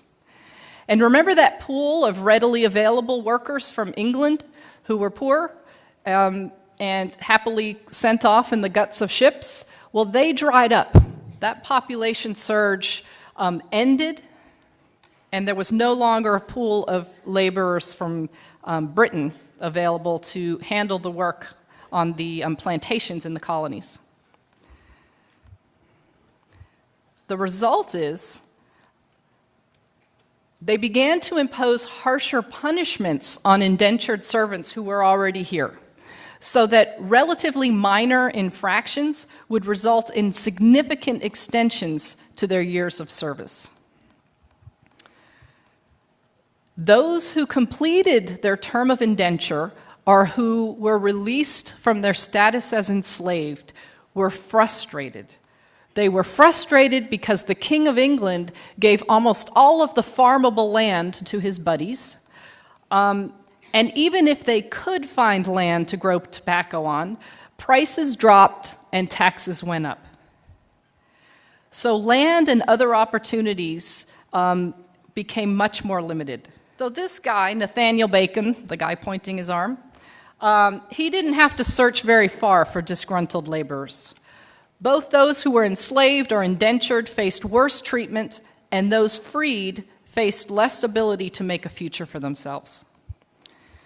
Persons of European and African descent fought in the first phase of Bacon's rebellion against members of native tribes, and then in the second phase of Bacon's rebellion against the British ruling elite. Nathaniel Bacon ultimately died from wounds that he received in a battle, and England sent troops into the colony, and that eventually quashed the rebellion.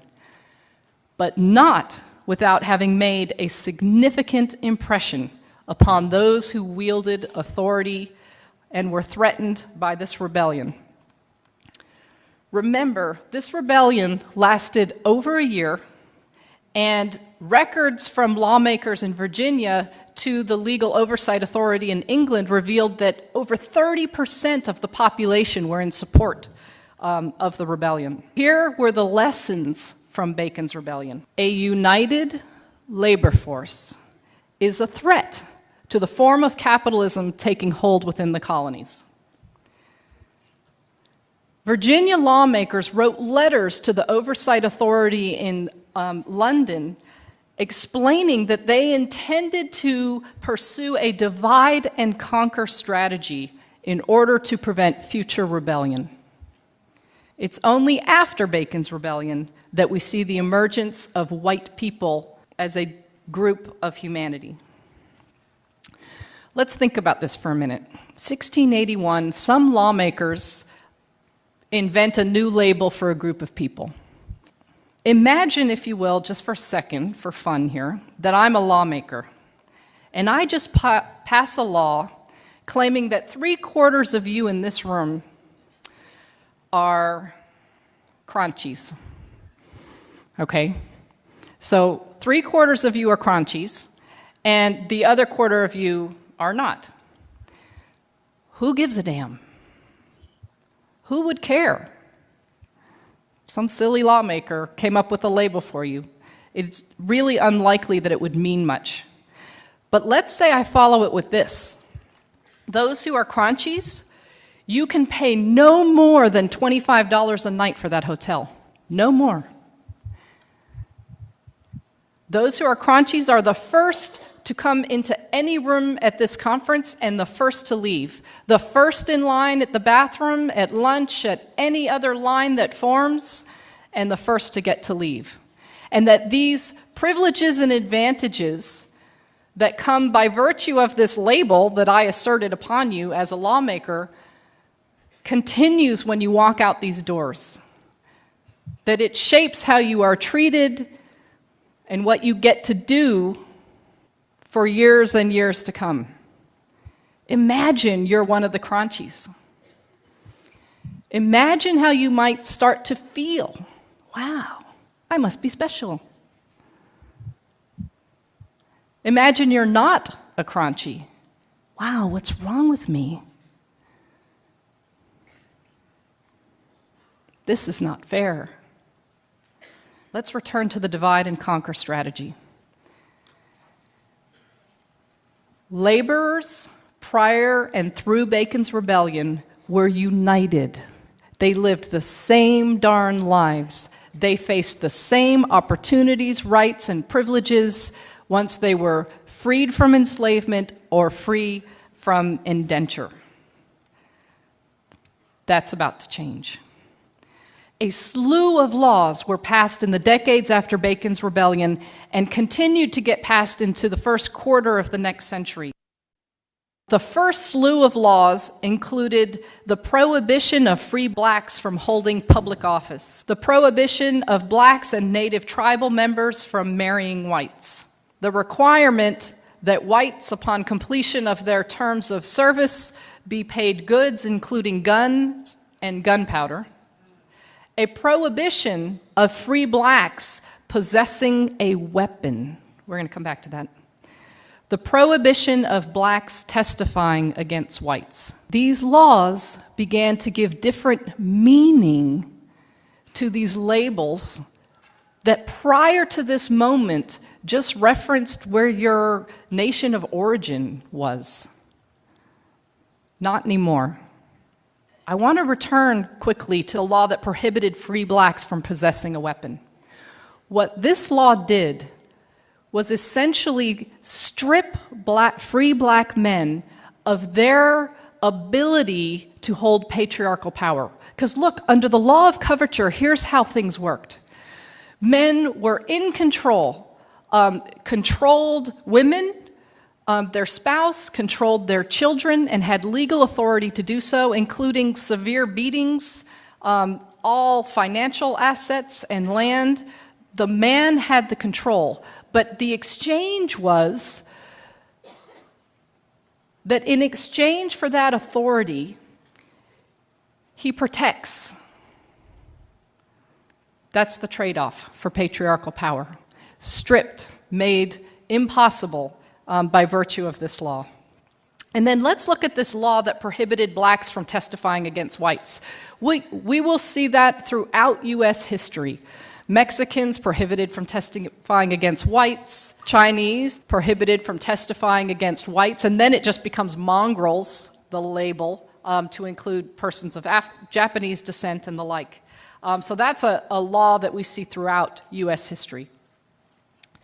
When you look at these laws, what's the message to white people? Each one of these laws has a message to this new group of people called white folks, on the one hand, and a message to those who it denies or restricts on the other. Each one of them. This package of laws, first passed after Bacon's Rebellion, did something extraordinary. Let's imagine that that light up there represents the landholding elite, the 1%. And this represents the socioeconomic ladder in the colony, okay? And so this hand over here represents this new group of laborers called white ones. And this hand over here represents laborers of African descent and members of native tribes. Before Bacon's Rebellion and through it, these laborers had the same lives, faced the same opportunities, and that changed. But when you look at these laws that passed that created this change, it divided these, created different meaning for this group versus this group, but it didn't do a whole lot to lift the economic status of white people closer to that of the white elites. Very little movement up. What it did do was it plummeted the bottom, created a new bottom to colonial society, and shoved persons of African descent and members of native tribes there. So let's look at this group of humanity called white people. We learn from this history that white people were built upon the idea that British had of themselves as white, as Christian, as freeborn, as deserving of rights and privileges from which others can be denied. To this day, white people have not been defined as a matter of law to this day. This history teaches us that white is the tool by which laborers were divided. Those who shared the same living conditions, the same opportunities, now experience ourselves as more connected with Paris Hilton than with our African American neighbor, even though our economic status is far more similar to that neighbor than to the lives of the 1%. But not only did this new organization of society create a new bottom to it, it created a link that heretofore had not existed that connected this new group of laborers called white people with the elite. And what was that connection? This shared status called white, embedded with the presumption of its superiority. The other thing to note about the invention of white people and the meaning of white that this history reveals is that white constituted the center of patriarchal power. And we see that most clearly through anti-miscegenation law and specifically through its enforcement. We're going to move from the 17th century into the 18th century. The American Revolution has taken place, and the First Congress of the United States of America will meet for the first time. And when they meet, they will establish laws regarding citizenship in this new country. This is the building actually in New York where the first Congress met. Here are the men who represented the first Congress. These laws regarding citizenship include an area of law called naturalization law. Naturalization law provides the process by which one who is not born in a country can become a citizen. The first Congress of the United States determined 1790 that in order to become a naturalized citizen of this new republic called the United States of America, one had to be white.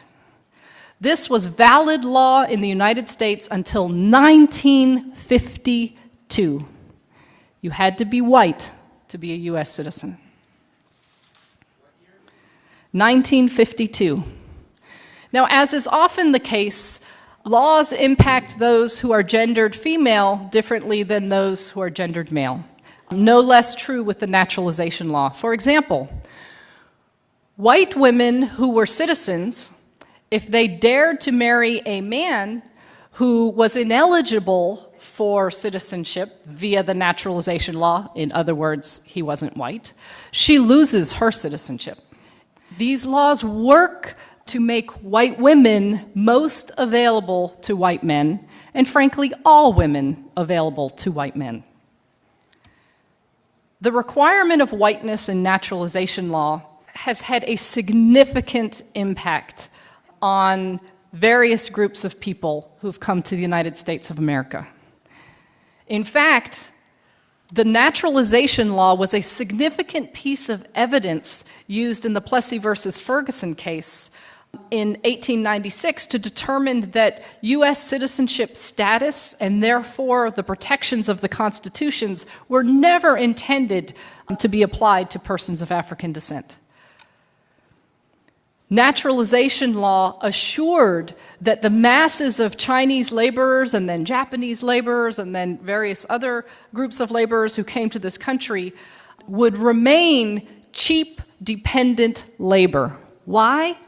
Because even though they were significant in number, especially relative to their employer and landholders and railroad companies, if you're not white, you're not a U.S. citizen. If you're not a U.S. citizen, you don't vote. If you can't vote, you can't voice your political needs and desires, thereby reducing these groups of people to dependent, cheap labor.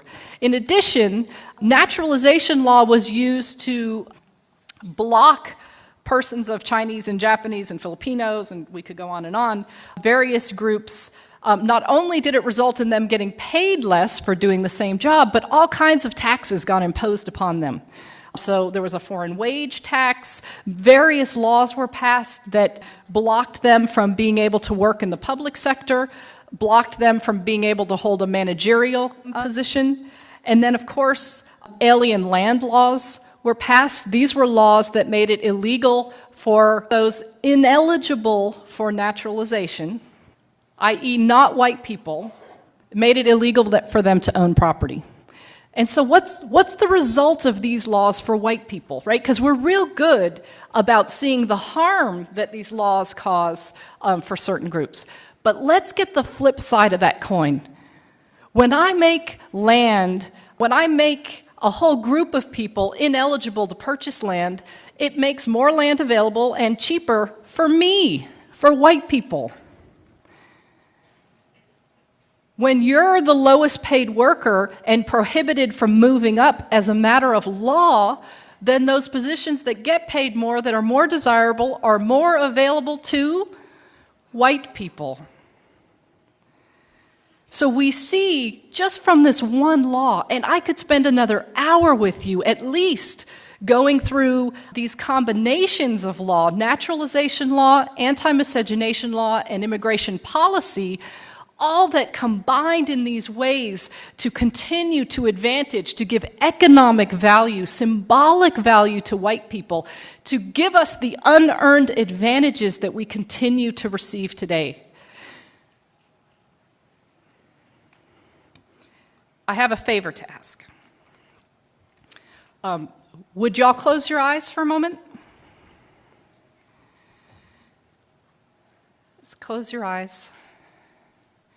Imagine a society where white supremacy is not embedded in our institutions.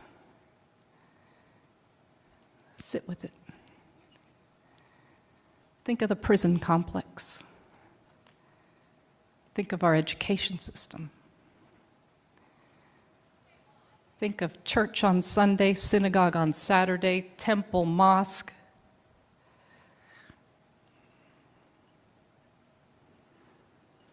Think about the organization of neighborhoods. Think about the government of the United States and how assets and resources would be distributed.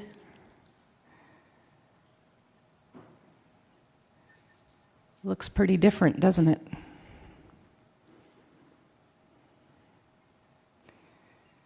White supremacy, you can open your eyes if you like,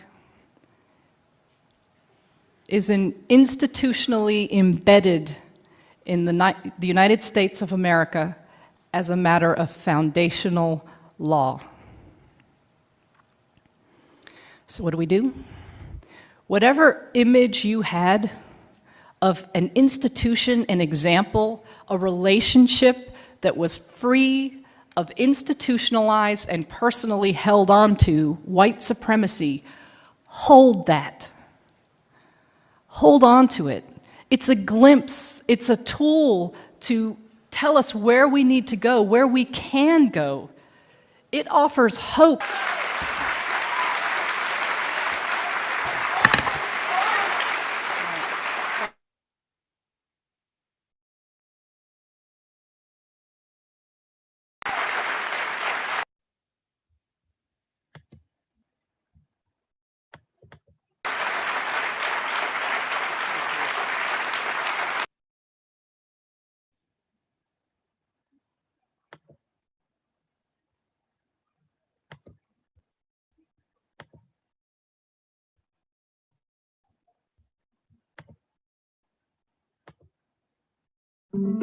Islam Morse, can you hear me?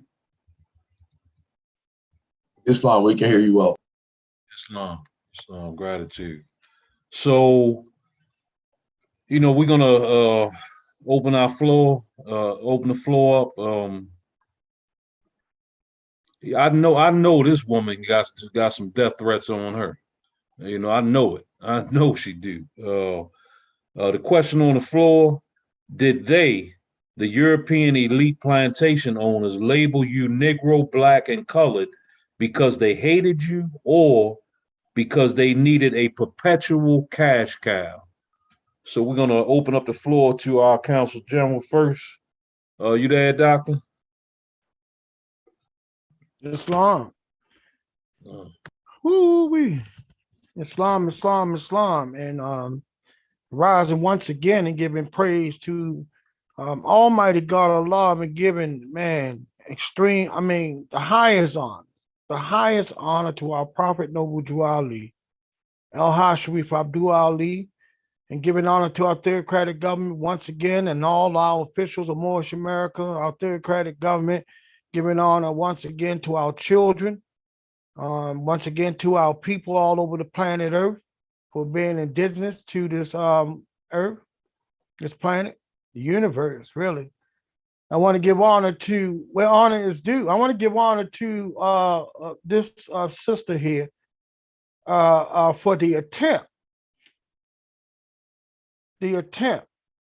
of trying to explain the meanings of the misnomers of black and white. You have to, hearing this for the first time, you're going to need a guide. Because if you don't know the truth about your divine creed and nationality, you can be confused. I see that we had a couple brothers on here for the very first time, and they're no longer with us. I hope that they didn't get off because of that very reason, because they got confused. And the reason why I'm saying that, because I've seen this happen. This is why we as Moors got to be very specific when we're using outside information, trying to give our people, meet our people at a level, and trying to explain to our people the truth about divine creed and nationality. Because she interchangeably used, you got to have a listening ear. She interchangeably used the terms to describe race as an identity, and then both terms as a national identity for status and jurisdiction. It's a word play. It's a word play on the mind. And if you don't know the truth about your divine creed and nationality, you will easily give jurisdiction. You will easily subject yourself to the suitable jurisdiction thereof. That's why I say one need a guide, and the guide is the Moorish Americans, the one who Prophet Noble Drew Ali have taught, those who had humbled themselves and learned the truth about their divine creed, nationality, and understand civics, and understand what status of jurisdiction, understand what black and white mean, and etc. Because I'm sure there's a lot of people, their minds was twisted up like a little pretzel. But I want to give her honor for the attempt, because to navigate through this system, she mentioned some things, and what she said was very important. So I want to give her honor for what she did, but I want to give the Vice Consul General honor too for using that video as a means of reaching our people. Because sometimes you got to go down a little level to get their attention, or speak a language which they may understand before they can unfold to a higher level. So I want to give honor. But I want to give addition to the race game to continue to distort and hide the true history and nature of institutionalized chattel and contract slavery in the Americas. The race game was introduced as a distractive social argument, and this is what she presented. The race, color, and creed moral argument, including the institutions established for their support, are propagated by proponents of the unconstitutional 13th, 14th, and 15th Amendments, which have no operative value at law. No operative value at law. They have other laws that lawmakers have made to govern property or certain classes of citizenship. And our people feel it. They just can't put their finger on it. They always say, well, everybody else come here and they treat it totally different than we are, and et cetera, et cetera. But this is this race game has been, however, a highly successful, and we have to include this, religious and political social order control system. It is used to promote, here we go, listen up, naive passivity, yes, passivity, and is often disguised as law. The race, color, and freedom of creed claims of equal justice and the people using them have never been truly protected by colonial state officials with constitutional law in the United States of America or in any province or territory under their U.S. corporate jurisdiction. The reason this can be said is that the 13th, 14th, and 15th Amendment are attached to the Bill of Rights and not to the Constitution of the de jure law, any laws made or which may be proposed to be made using the above amendments as a foundation are not and can never be law of the land. Any laws made relative to the 13th, 14th, and 15th Amendment are negative law. Now, the first 7 articles of the Constitution for the United States is the organic Constitution for the United States. Although we was already written in the organic Constitution as 3/5. See, that's why the Supreme Court had already ruled that no one of African descent could, a European would not respect any rights. A so-called black man, which is a status, have no rights that a European, which is the true citizen, which he stated in the film, is bound to respect. That's bound to respect. Now, overall, this nigger problem is a sociological misprison. Now, this misprison is of identity, of no having moral standard or restraints or principles, and is tied to the deliberate concealment of one's knowledge of a crime. We cannot expect for the criminal to describe the crime. This is why I said, listen to Europeans. We can listen to them, but we can't depend on them to describe the crime, because a lot of them still don't know the actual truth. And it took a holy prophet to pull the covers off these secret organizations. But I get where it was going. This is why I said you need a guide. The nigger problem is unique. It's a planetary social disorder. Planetary is across the planet. Social disorder in the attempt in controlling all of the economic resources. Whoever controls the mind controls the behind. You see? So they have to take your ideal or your God or identity out of the equation and have you thinking like a slave, or according to the principles and laws and things of that nature that govern slavery. You know, the nigger problem is a unique in that it is paradoxal, intersocial, anomaly means a bold, particular, and strange condition or situation between, here's the hit, Aboriginal, indigenous, natural people, and of thoroughly a moral body politic of foreign European colonial descendants, featuring their miscreant activities, which have been misclassified as racism. So while you arguing over civil matters and racism, they going on about with their business.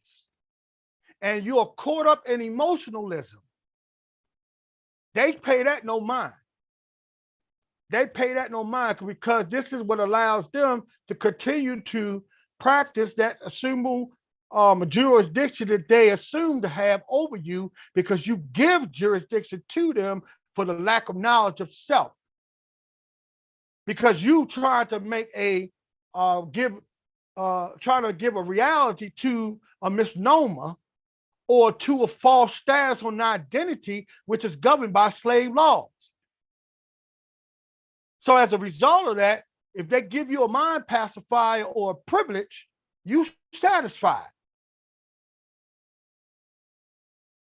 They send Mr. Preacher Man in there to quiet down the mob with a prayer. Let's open up with a prayer. Give you some religious quotes, a couple of scriptures, because remember, that is tied to the system too. The religious bull crap and political game. They make a living off of your ignorance. You know, so we gotta tell the truth. The truth about the root of the nigger problem is genocidal colonialism and birthright theft. This antisocial behavior negatively affects original indigenous societies as a whole. The Negro problem as an issue affects Moors socially, politically, morally, ethically, economically, and spiritually. Look at all those areas that it affects us in. It manifests as injury, most specifically to the suppressed Asiatics of the Northwest of Mexico, North America, what we standing on today, who have been falsely branded as Negro, Black, Colored, African Americans, or West Indians, niggers, etc. So as long as we continue to adhere to those names and give a or try to make those things appear to be real by claiming them, you giving them authority over you by right. And then most of us go into their armies, their navies, and et cetera, and fight their made up wars that they need in order to continue and perpetuate their economic control systems across the world. I know the truth don't sound right and it don't hurt, but some of us have already said, you know what, I gotta die from something. I know that. And some have already said, you know what I mean, all them niggas ain't gonna agree on it anyway. But some of us believe, some of us believe some things that we could do. Some of us know some of the things, or think. I say some of us can think of the things that we could do, but some of us are actually born and know the things that we know what we are born to do. And those who know what they were born to do are on the front line fighting for the liberties, the true freedoms of the whole nation. And it's what Yehoshua, Prophet Noble Drew Ali, come again, was sent to this earth to free us in this day and time, this day and time, from the iron hand oppression of the pale-skinned nations of Europe, who's the governing portion of the Americas, and et cetera, et cetera, et cetera. I'm gonna stop right there. But I'm grand meeting. But we're gonna definitely have to come back to this, and I had put the number out in the question or the comment part for all those who are interested in learning more and getting some one-on-one attention. I mean, or getting a more smaller setting or et cetera, and go more in depth where you can ask more questions and and things of that nature, so you can get a better picture of what this race game actually is. And I put my number in the comments so you can attend the new citizen class and new student minister class that we have every other Saturday in the Maryland Council here of Moorish America. So I'm gonna say gratitude, gratitude, Islam, Islam, Islam. Islam, and gratitude for that grand measure, General. Yeah, it's hard, even for those scholars to let go of those slave terms. You know, on one hand, she said before 1681, you know, there were no white or black people. There was Moors, there were Scottish, Irish, English, British, you know, all nationalities. And then something happened, you know, and it explained it, and they wouldn't like to go into it, but it was all for economic purposes, you know. So gratitude for that, for those grand measures, General. We're gonna call on our Grand Secretary of State, Dr. Sharon Khadijah Bey. Islam, you there, Goddess?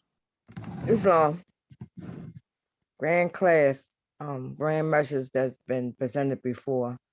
I came on. Minister Shankar Bay, already visited. And I know we looked at the video, and then looking at it again gave a clearer picture. And I heard some things that I probably didn't hear before, but it made it clearer. And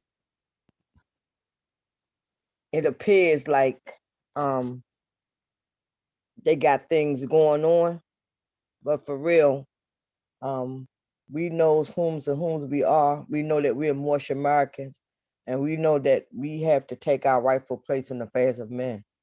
Then the question on the floor, did they hate us, or they were using us for the cash cow? I say both, because if you love something, even talking about being enslaved, indentured slave and all, some of them indentured slaves were taken very good care of, and had given property and things to live off of, you know, once they servitude was over.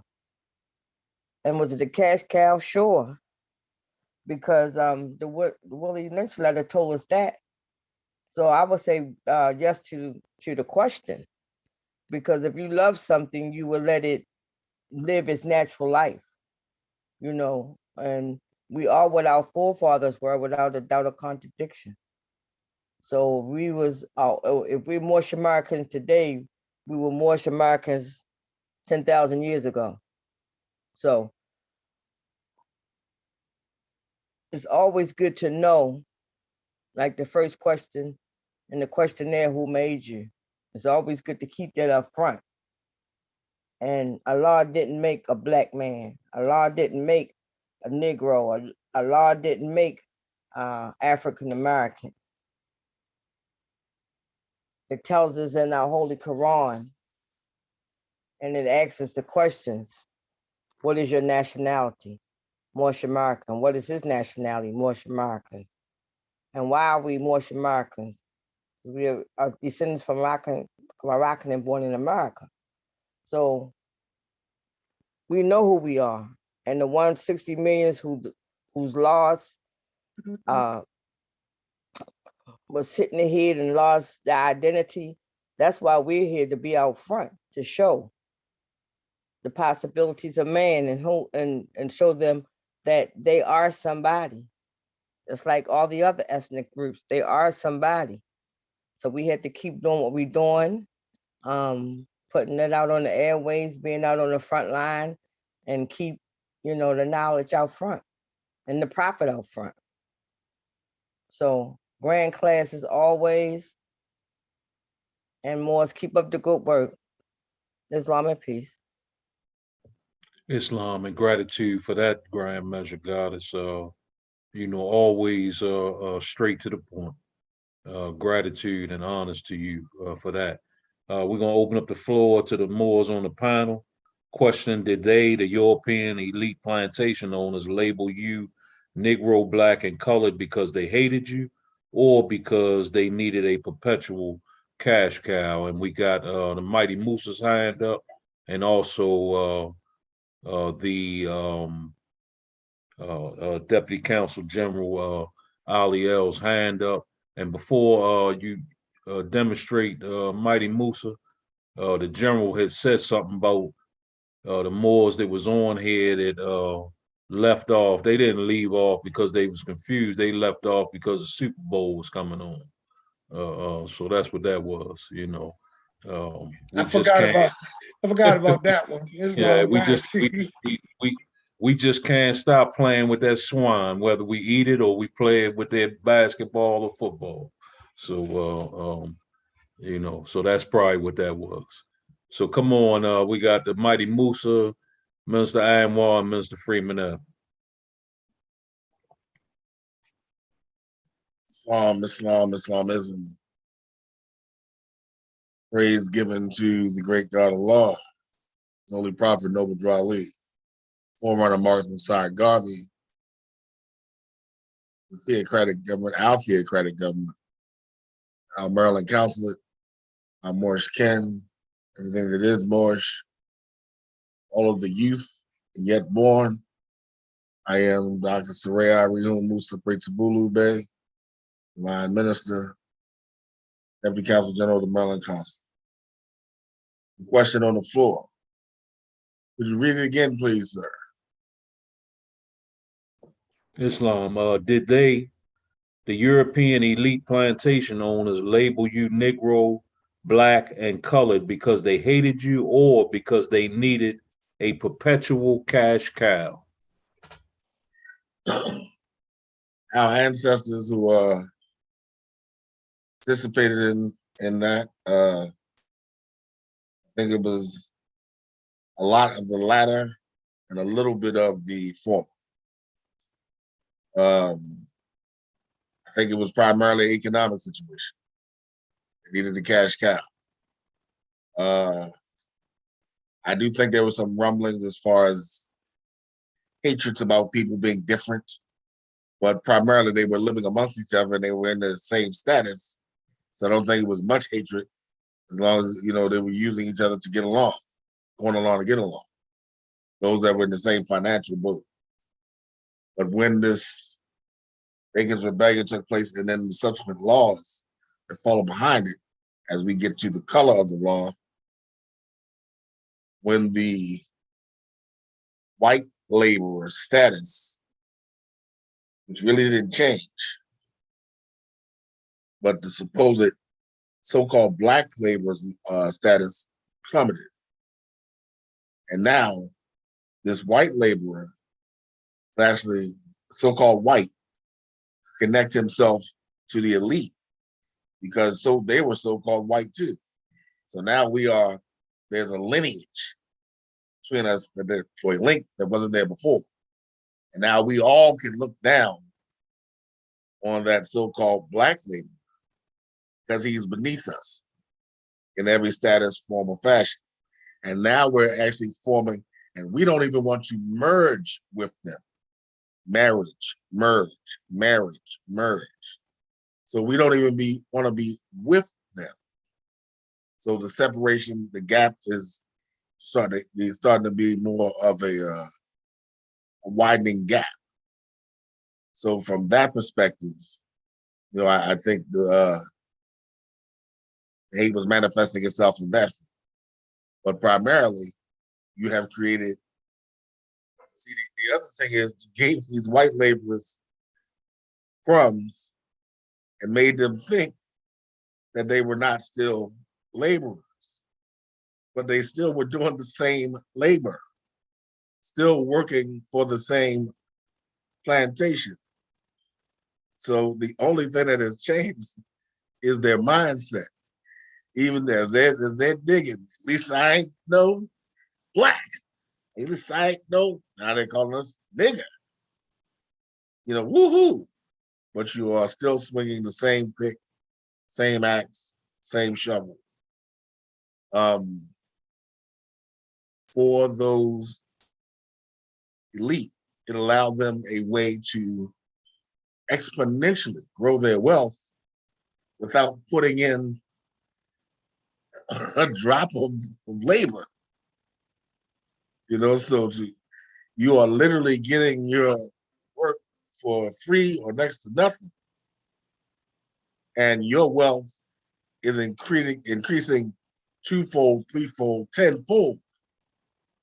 So the system was and is working wonderfully for them because it was designed for them. And it is still the system that is in place today. Even though they've given us a few more larger crumbs, so we eat a little bit better than we did before. And our status is a little bit better because we can get off and watch the Super Bowl, watch Negroes perform on a plantation while the slave owners, called the owners of the NFL, sit in the skybox and watch you make them billions. Thank you, niggers. Thank you. Toss the ball. Run, nigga, run. Still, you know, and my apologies for the direct language, but that's where we are. We need to stop sugarcoating. If you continue to play their game, you continue to subscribe to their game and what their status is for you, and you don't have any rebellion, any secession in your heart, then you, again, as the prophet said, take off your turban and your fez and return, you know, take off your button and return to the state where the prophet found you. You know, and if obviously you love it, or at least you like it enough to get along with it. I can't stand it. I cannot stand it. And I won't stand for it. Let's go. Islam. Islam and gratitude, Musa. You brought up a great point. You talked about how after Bacon's rebellion, you know, they created this fictitious label so that the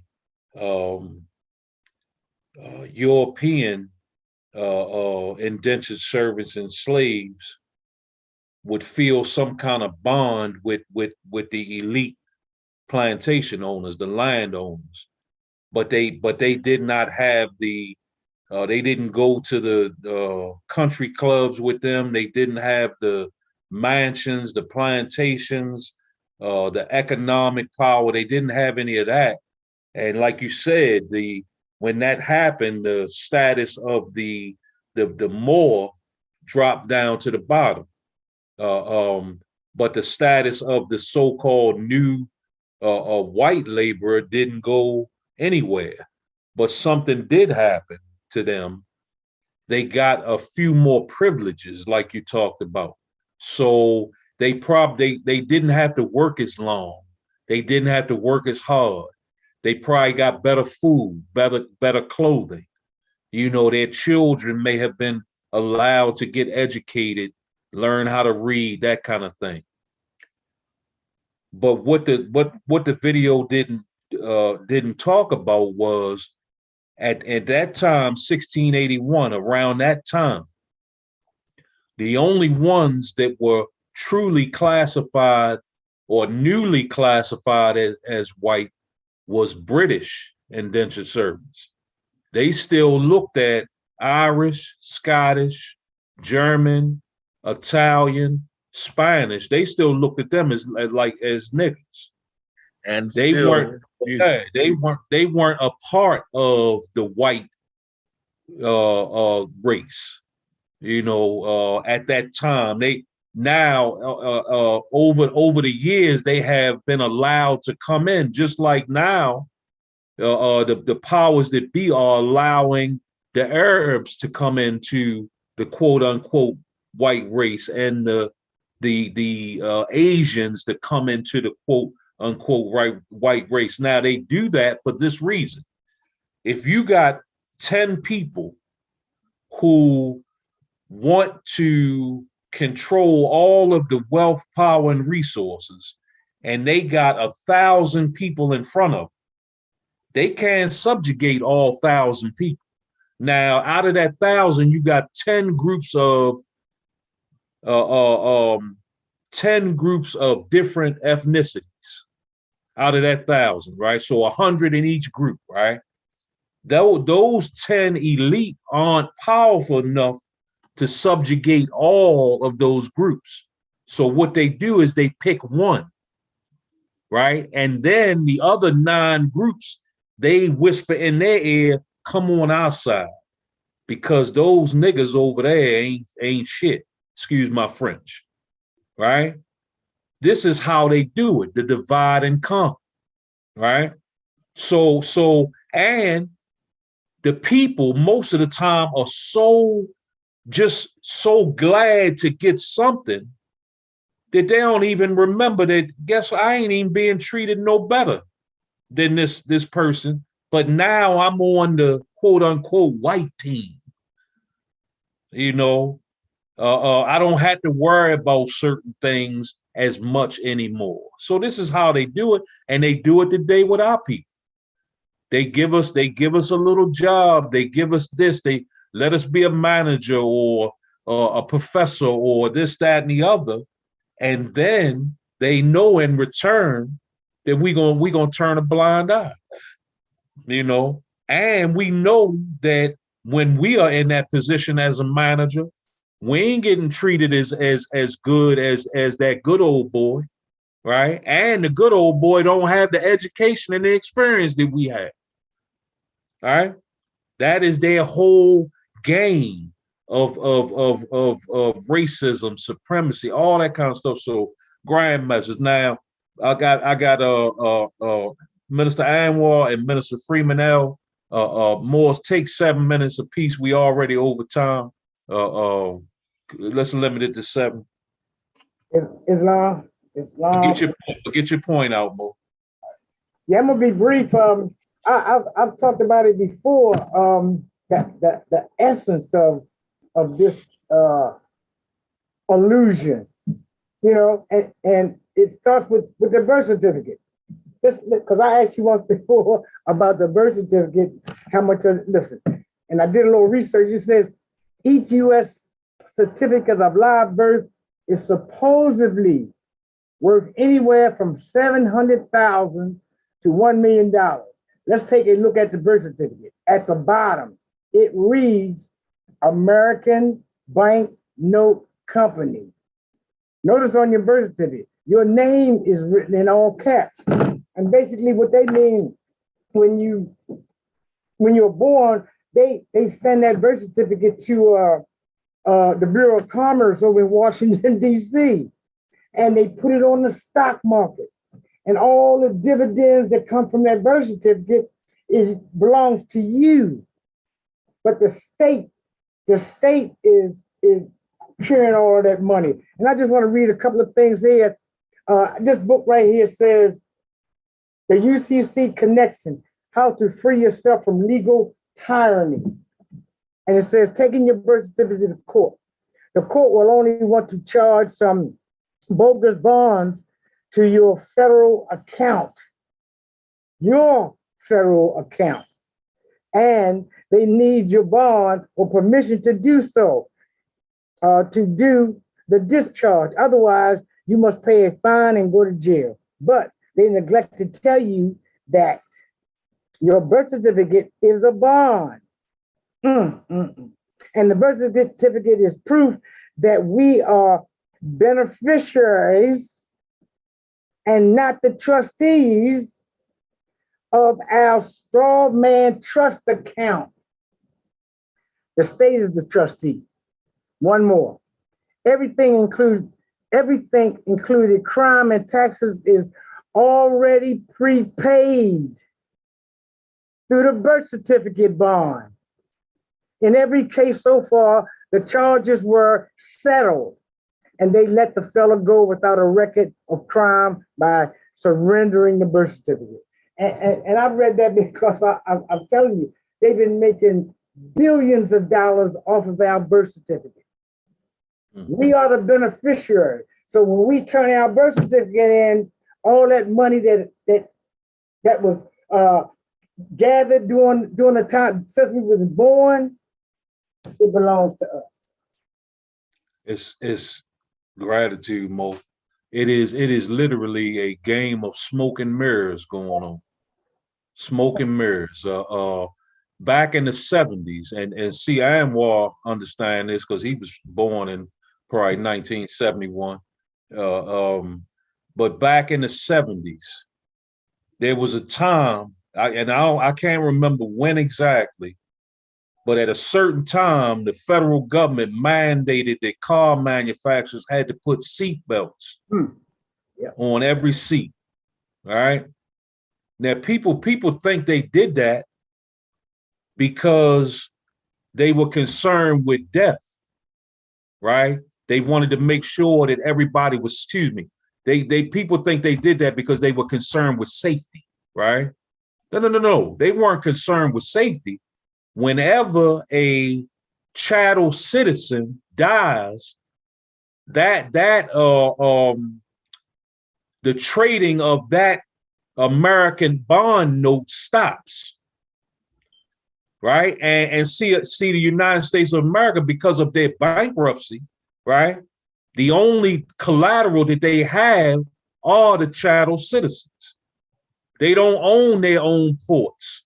They don't own anything. They sold it off in the bankruptcy. So what is America's collateral? Their people. Right? Now, before the US government mandated that car manufacturers had to put seatbelts in cars, man, people was getting into accidents. People was flying out of windows, dying all over the place, right? But it wasn't because they wanted to make people safe. They was losing money, you know. Just like lynching happened after 1865. Wasn't many people being lynched before 1865 back, right? That's like if you owned a trucking company and every morning you went out there and slashed all your own tires. What kind of sense do that make? You know, no, it wasn't many people getting lynched. Wasn't many of our people getting lynched before 1865, right? What happened after 1865? Slavery ended, right? And the plantation owners was pissed. And what did they do? They incited those dumb Europeans to go out and get rid of these people that they could no longer legally make money off of until they figured out, wait a minute, we can do it with this 13th, 14th Amendment, you know. But yeah, it's all about economics. All it is economics. You know, it ain't about black or white, it's about green. It's about green, you know. So come on, Freeman. Islam. I'm Terrell Freemanell of the Maryland Consulate. Praise and honor is reiterated. I just want to, give high honors to all of you for your measures today and putting together this wonderful class and bringing it to our people, meeting us where we are at, because it doesn't take a review of Google to know that more is still one of the highest search terms of the years. This is, going on close to over a decade now. So the prophecies about Moors coming into their own from Prophet Noble Drew Ali is, right and exact. And so when we look at the matter of fact, to address the question on the floor, again, I agree with all of my Moorish kin. It was both. It's about greed. For some that do the execution aspects of things, there are probably some feelings. Somebody got up in their head because, as we know, people aren't born that way. You're not born with the spirit of hate. Now, see, we go back to Prophet Noble Drew Ali and what we've learned about our higher self, our true nature, which is love, truth, peace, freedom, and justice. Now, when we consider all of these facts, and it may rub people the wrong way. Matter of fact, they may think the Super Bowl is the break for them in this reality. No. Let's look at this lower self. We go to Professor Drew. Okay. Dragon, beast, Lucifer, Satan, devil. Now, when it comes to slaves and slaveholders, I have a hard time calling the slave a dragon, beast, Lucifer, Satan, devil. Now, you know what I learned today? Even from the European, the so-called European, I'm not sure of her exact nationality, but in the presentation and all of the more specific articulations of my Moorish kin, was that things were kind of reversed. There came many a times when, because of this war, this story, this, that, and the third, guess what? Since 1492, this story has been about me and you. And it didn't stop through all of that Civil War stuff either. It was all sides, if you will. Anybody that was not slave or could climb up to the slaveholder perspective, and that's not really a climb up. So we must recognize this. We must really recognize this. And it's not, and every nation has suffered slavery for straying from the principles of their ancestors. So again, when we look at ourselves and how does this apply to me, and why must I, as a Moorish American national, proclaim my nationality and practice my divine creed in the government in which I can live? Well, outside of the obvious, the reality that we weren't taught, that's still not taught in schools, but is so available. Everyone knows about it, but us. And now we need to change that. Our women are the most, the so-called African-American woman, my brother and sister, my Asiatic sister, she is a part of the highest educated demographic according to the United States. Now, again, when we understand all this truth here, we understand why. That's the mother nations. He knows how important she is. Now, he's just thinking dollars, and he calls her children kids still. Now, see, that sound like the actions of dragon, beast, Lucifer. I don't have to get personal because now we have new faces in place, calling it success, up from slavery, and they're doing the same thing as the slaveholder. And this is a once again. So again, it's that if you don't know history, you're doomed to repeat it. And moreover, know thyself. Now, that's been the truth since Yehoshua. Some know him as Jesus. So we have to purify our hearts and our minds to get it right this time. Our children, that school to prison pipeline, that was 1865 too. That was the first prison boom.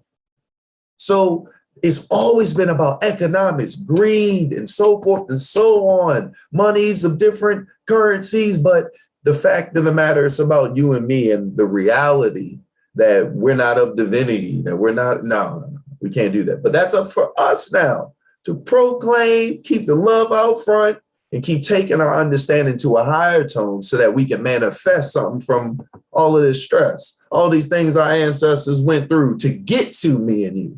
Now, see, that's how Allah is leading on in victory, sure, because this doesn't happen for no reason. Yep, I can use bad grammar because y'all understand what I mean. It goes beyond that.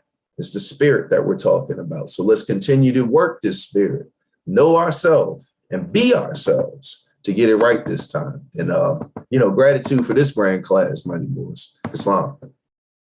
And gratitude to you, Deputy, for that grand measure. You brought up a date that is very important, 1492, right? In 1492, Granada, Spain fell. That was the last stronghold of the Moors, right? Now, it fell to Ferdinand and Isabella. They were Europeans, right? So if the last stronghold fell in 1492, that means the other strongholds throughout Europe fell before that.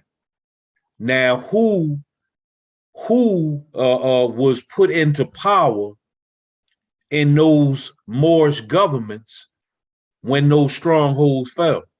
Europeans. Now, most of them didn't fall because of war fighting, right? Warfare. Most of them fell because the amount of years of war between the Europeans and the Moors throughout Europe, there were a lot of concessions made between the different entities. And a lot of times the concession was, you gotta, Europeans saying to the Moors, the Sultan, the Emir, or whoever, you have to marry my daughter, right?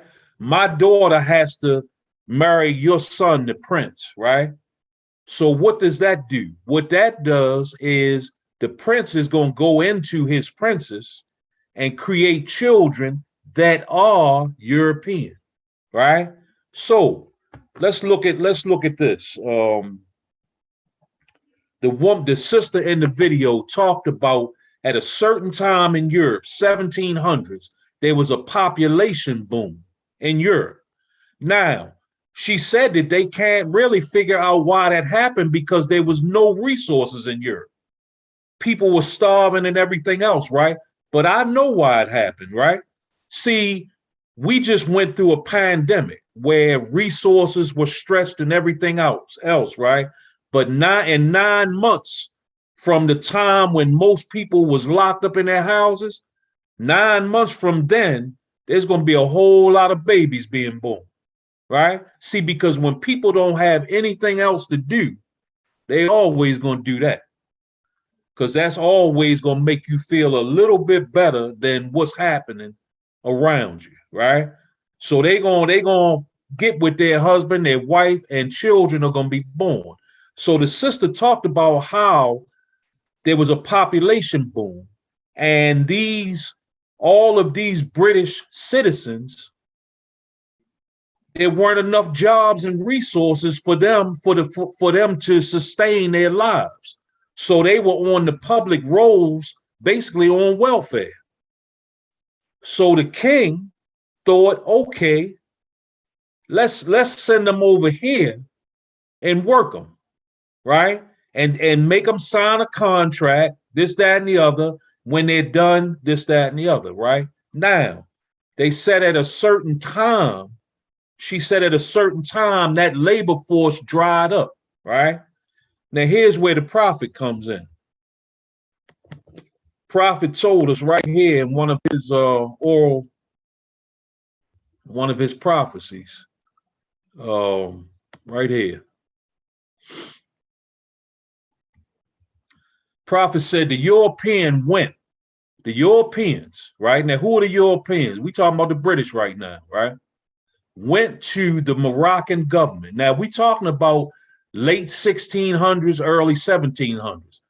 Understand that the Moroccan government at that time wasn't Moors, right? And asked for permission to come over here, right? To northwest of Mexico to develop this land.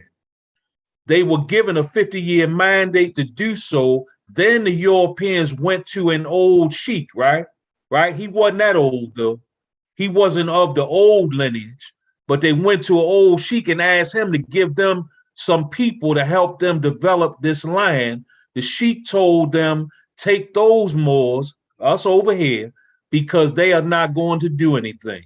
It was the officials, sheiks, caliphs, and sultans of the various governments of the Moorish Empire, all kingdoms, countries, tribes, and nations of northwestern and southwestern shores of Africa who permitted the Arab slavers to capture and sell the Moorish nationals to the Europeans. One of the things that our prophet told us, right? Now, these Arabs are the same people that are running a lot of the countries in South America today. The same people that are running Israel today, the Zionists. Same people. So guess what? They are almost brothers. So you see why when the Europeans, right? And the Europeans were the British, when they went to the governments of the Moroccan government, which was really a couple generations removed as their brothers, and said, look, we want to go over here. That's why they was allowed to. See, because they weren't the original Moors. They were the amalgamation of the European and the Moors through concessions of war. And that's how the European always got us. He ain't get us too much with his strength and might. How he got us is he infiltrated his women into our empires. And his women's sons were loyal to their mamas. You know, so this is the importance of understanding that foolishness of black and white, you know, because it always got us tripped up, and it gets us tripped up today. Same way. Let's look at the ball player. They push to all of our ball players that's making big money. They push on them. Go get one of these European women. Go get one of these European women, right? Now, guess what? If you in love with somebody, you know, love somebody, whatever it is, that's your business, right?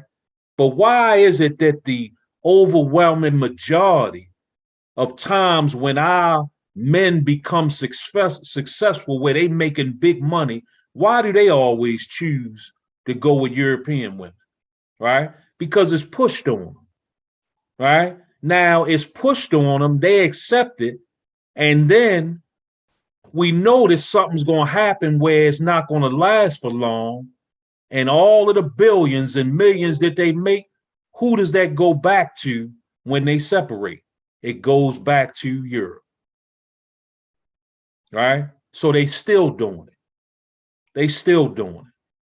That's why we got to worship under our own vine and fig tree. That's why. Because for too long, we've been in everybody else's vine and fig tree, you know? So gratitude for a grand measure. We're going to call, we way over time. We're going to call on the general for some closing words. And Moors, I apologize for going over. Islam.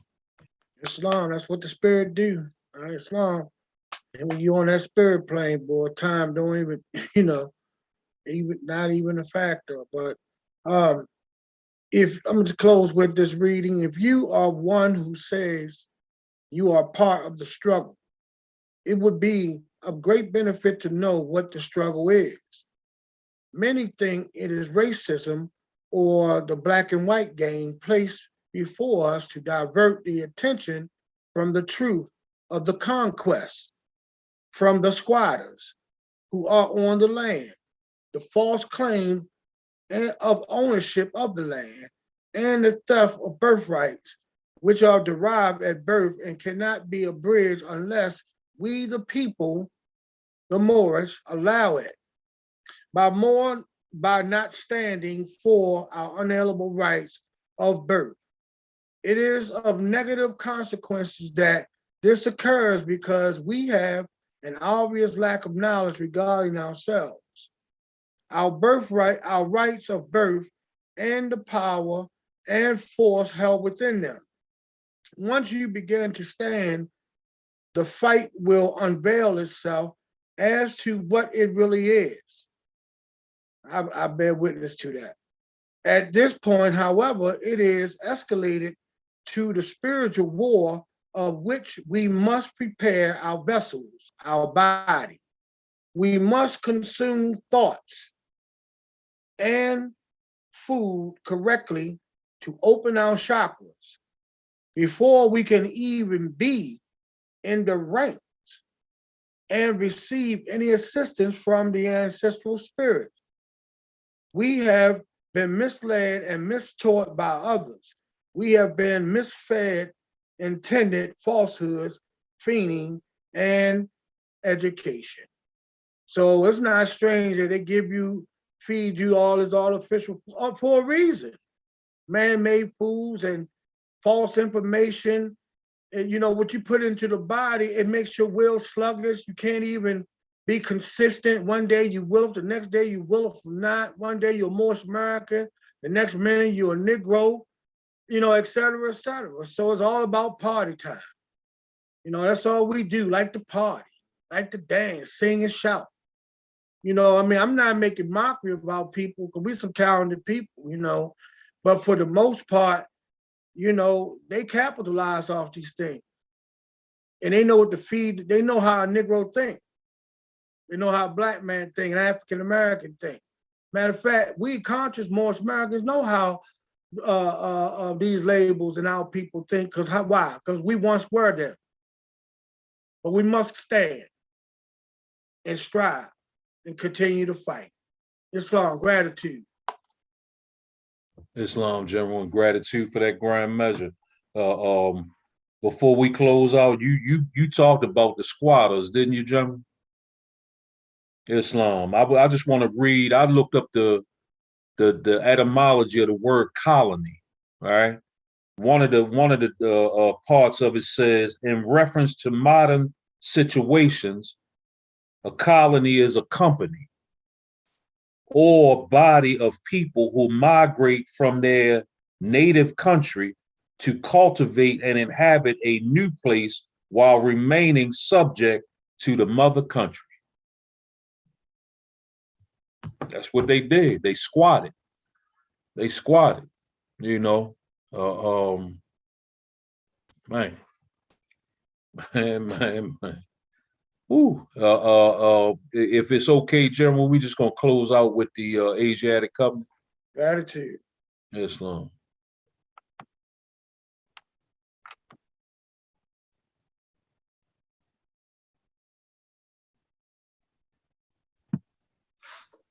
Islam, Islam, gratitude, guys. ye are the children of one father, provided for by his care, and the Islam, breast can you of hear me one now? mother. Islam, the goddess Nicole William El-Bey got it, Grand Secretary of State. Okay, because I had my thing off. I don't know why I wasn't saying anything. Islam. Islam, gratitude. Ye are the children of one father, provided for by his care, and the breast of one mother have given you suck. Let the bonds of affection, therefore, unite thee with thy brothers, that peace and happiness may dwell in thy father's house. And when ye separate in the world, remember the relation that bindeth you to love and unity, and prefer not a stranger before thy own blood. If thy brother is in adversity, assist him. If thy sister is in trouble, forsake her not. So shall the fortunes of thy father contribute to the support of his whole race, and his care to be continued to you all in your love to each other. Islam. Islam. Gratitude, Moors, grand class. Islam. Who's that? Islam. Gratitude. That mighty Peace Musa? and love. This Who's that? is my nephew, Azariah Musa. Oh, Islam. Islam. Handsome young guy. Yeah, you can see the Islam, traits. young God, man. You can see the traits, can't you? Yeah. Islamism. He Peace said and peace and love. love.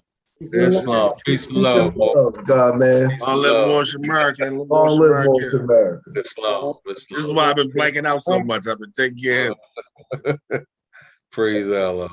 Islam. Peace and love, Mo. Love, Peace and boy. love.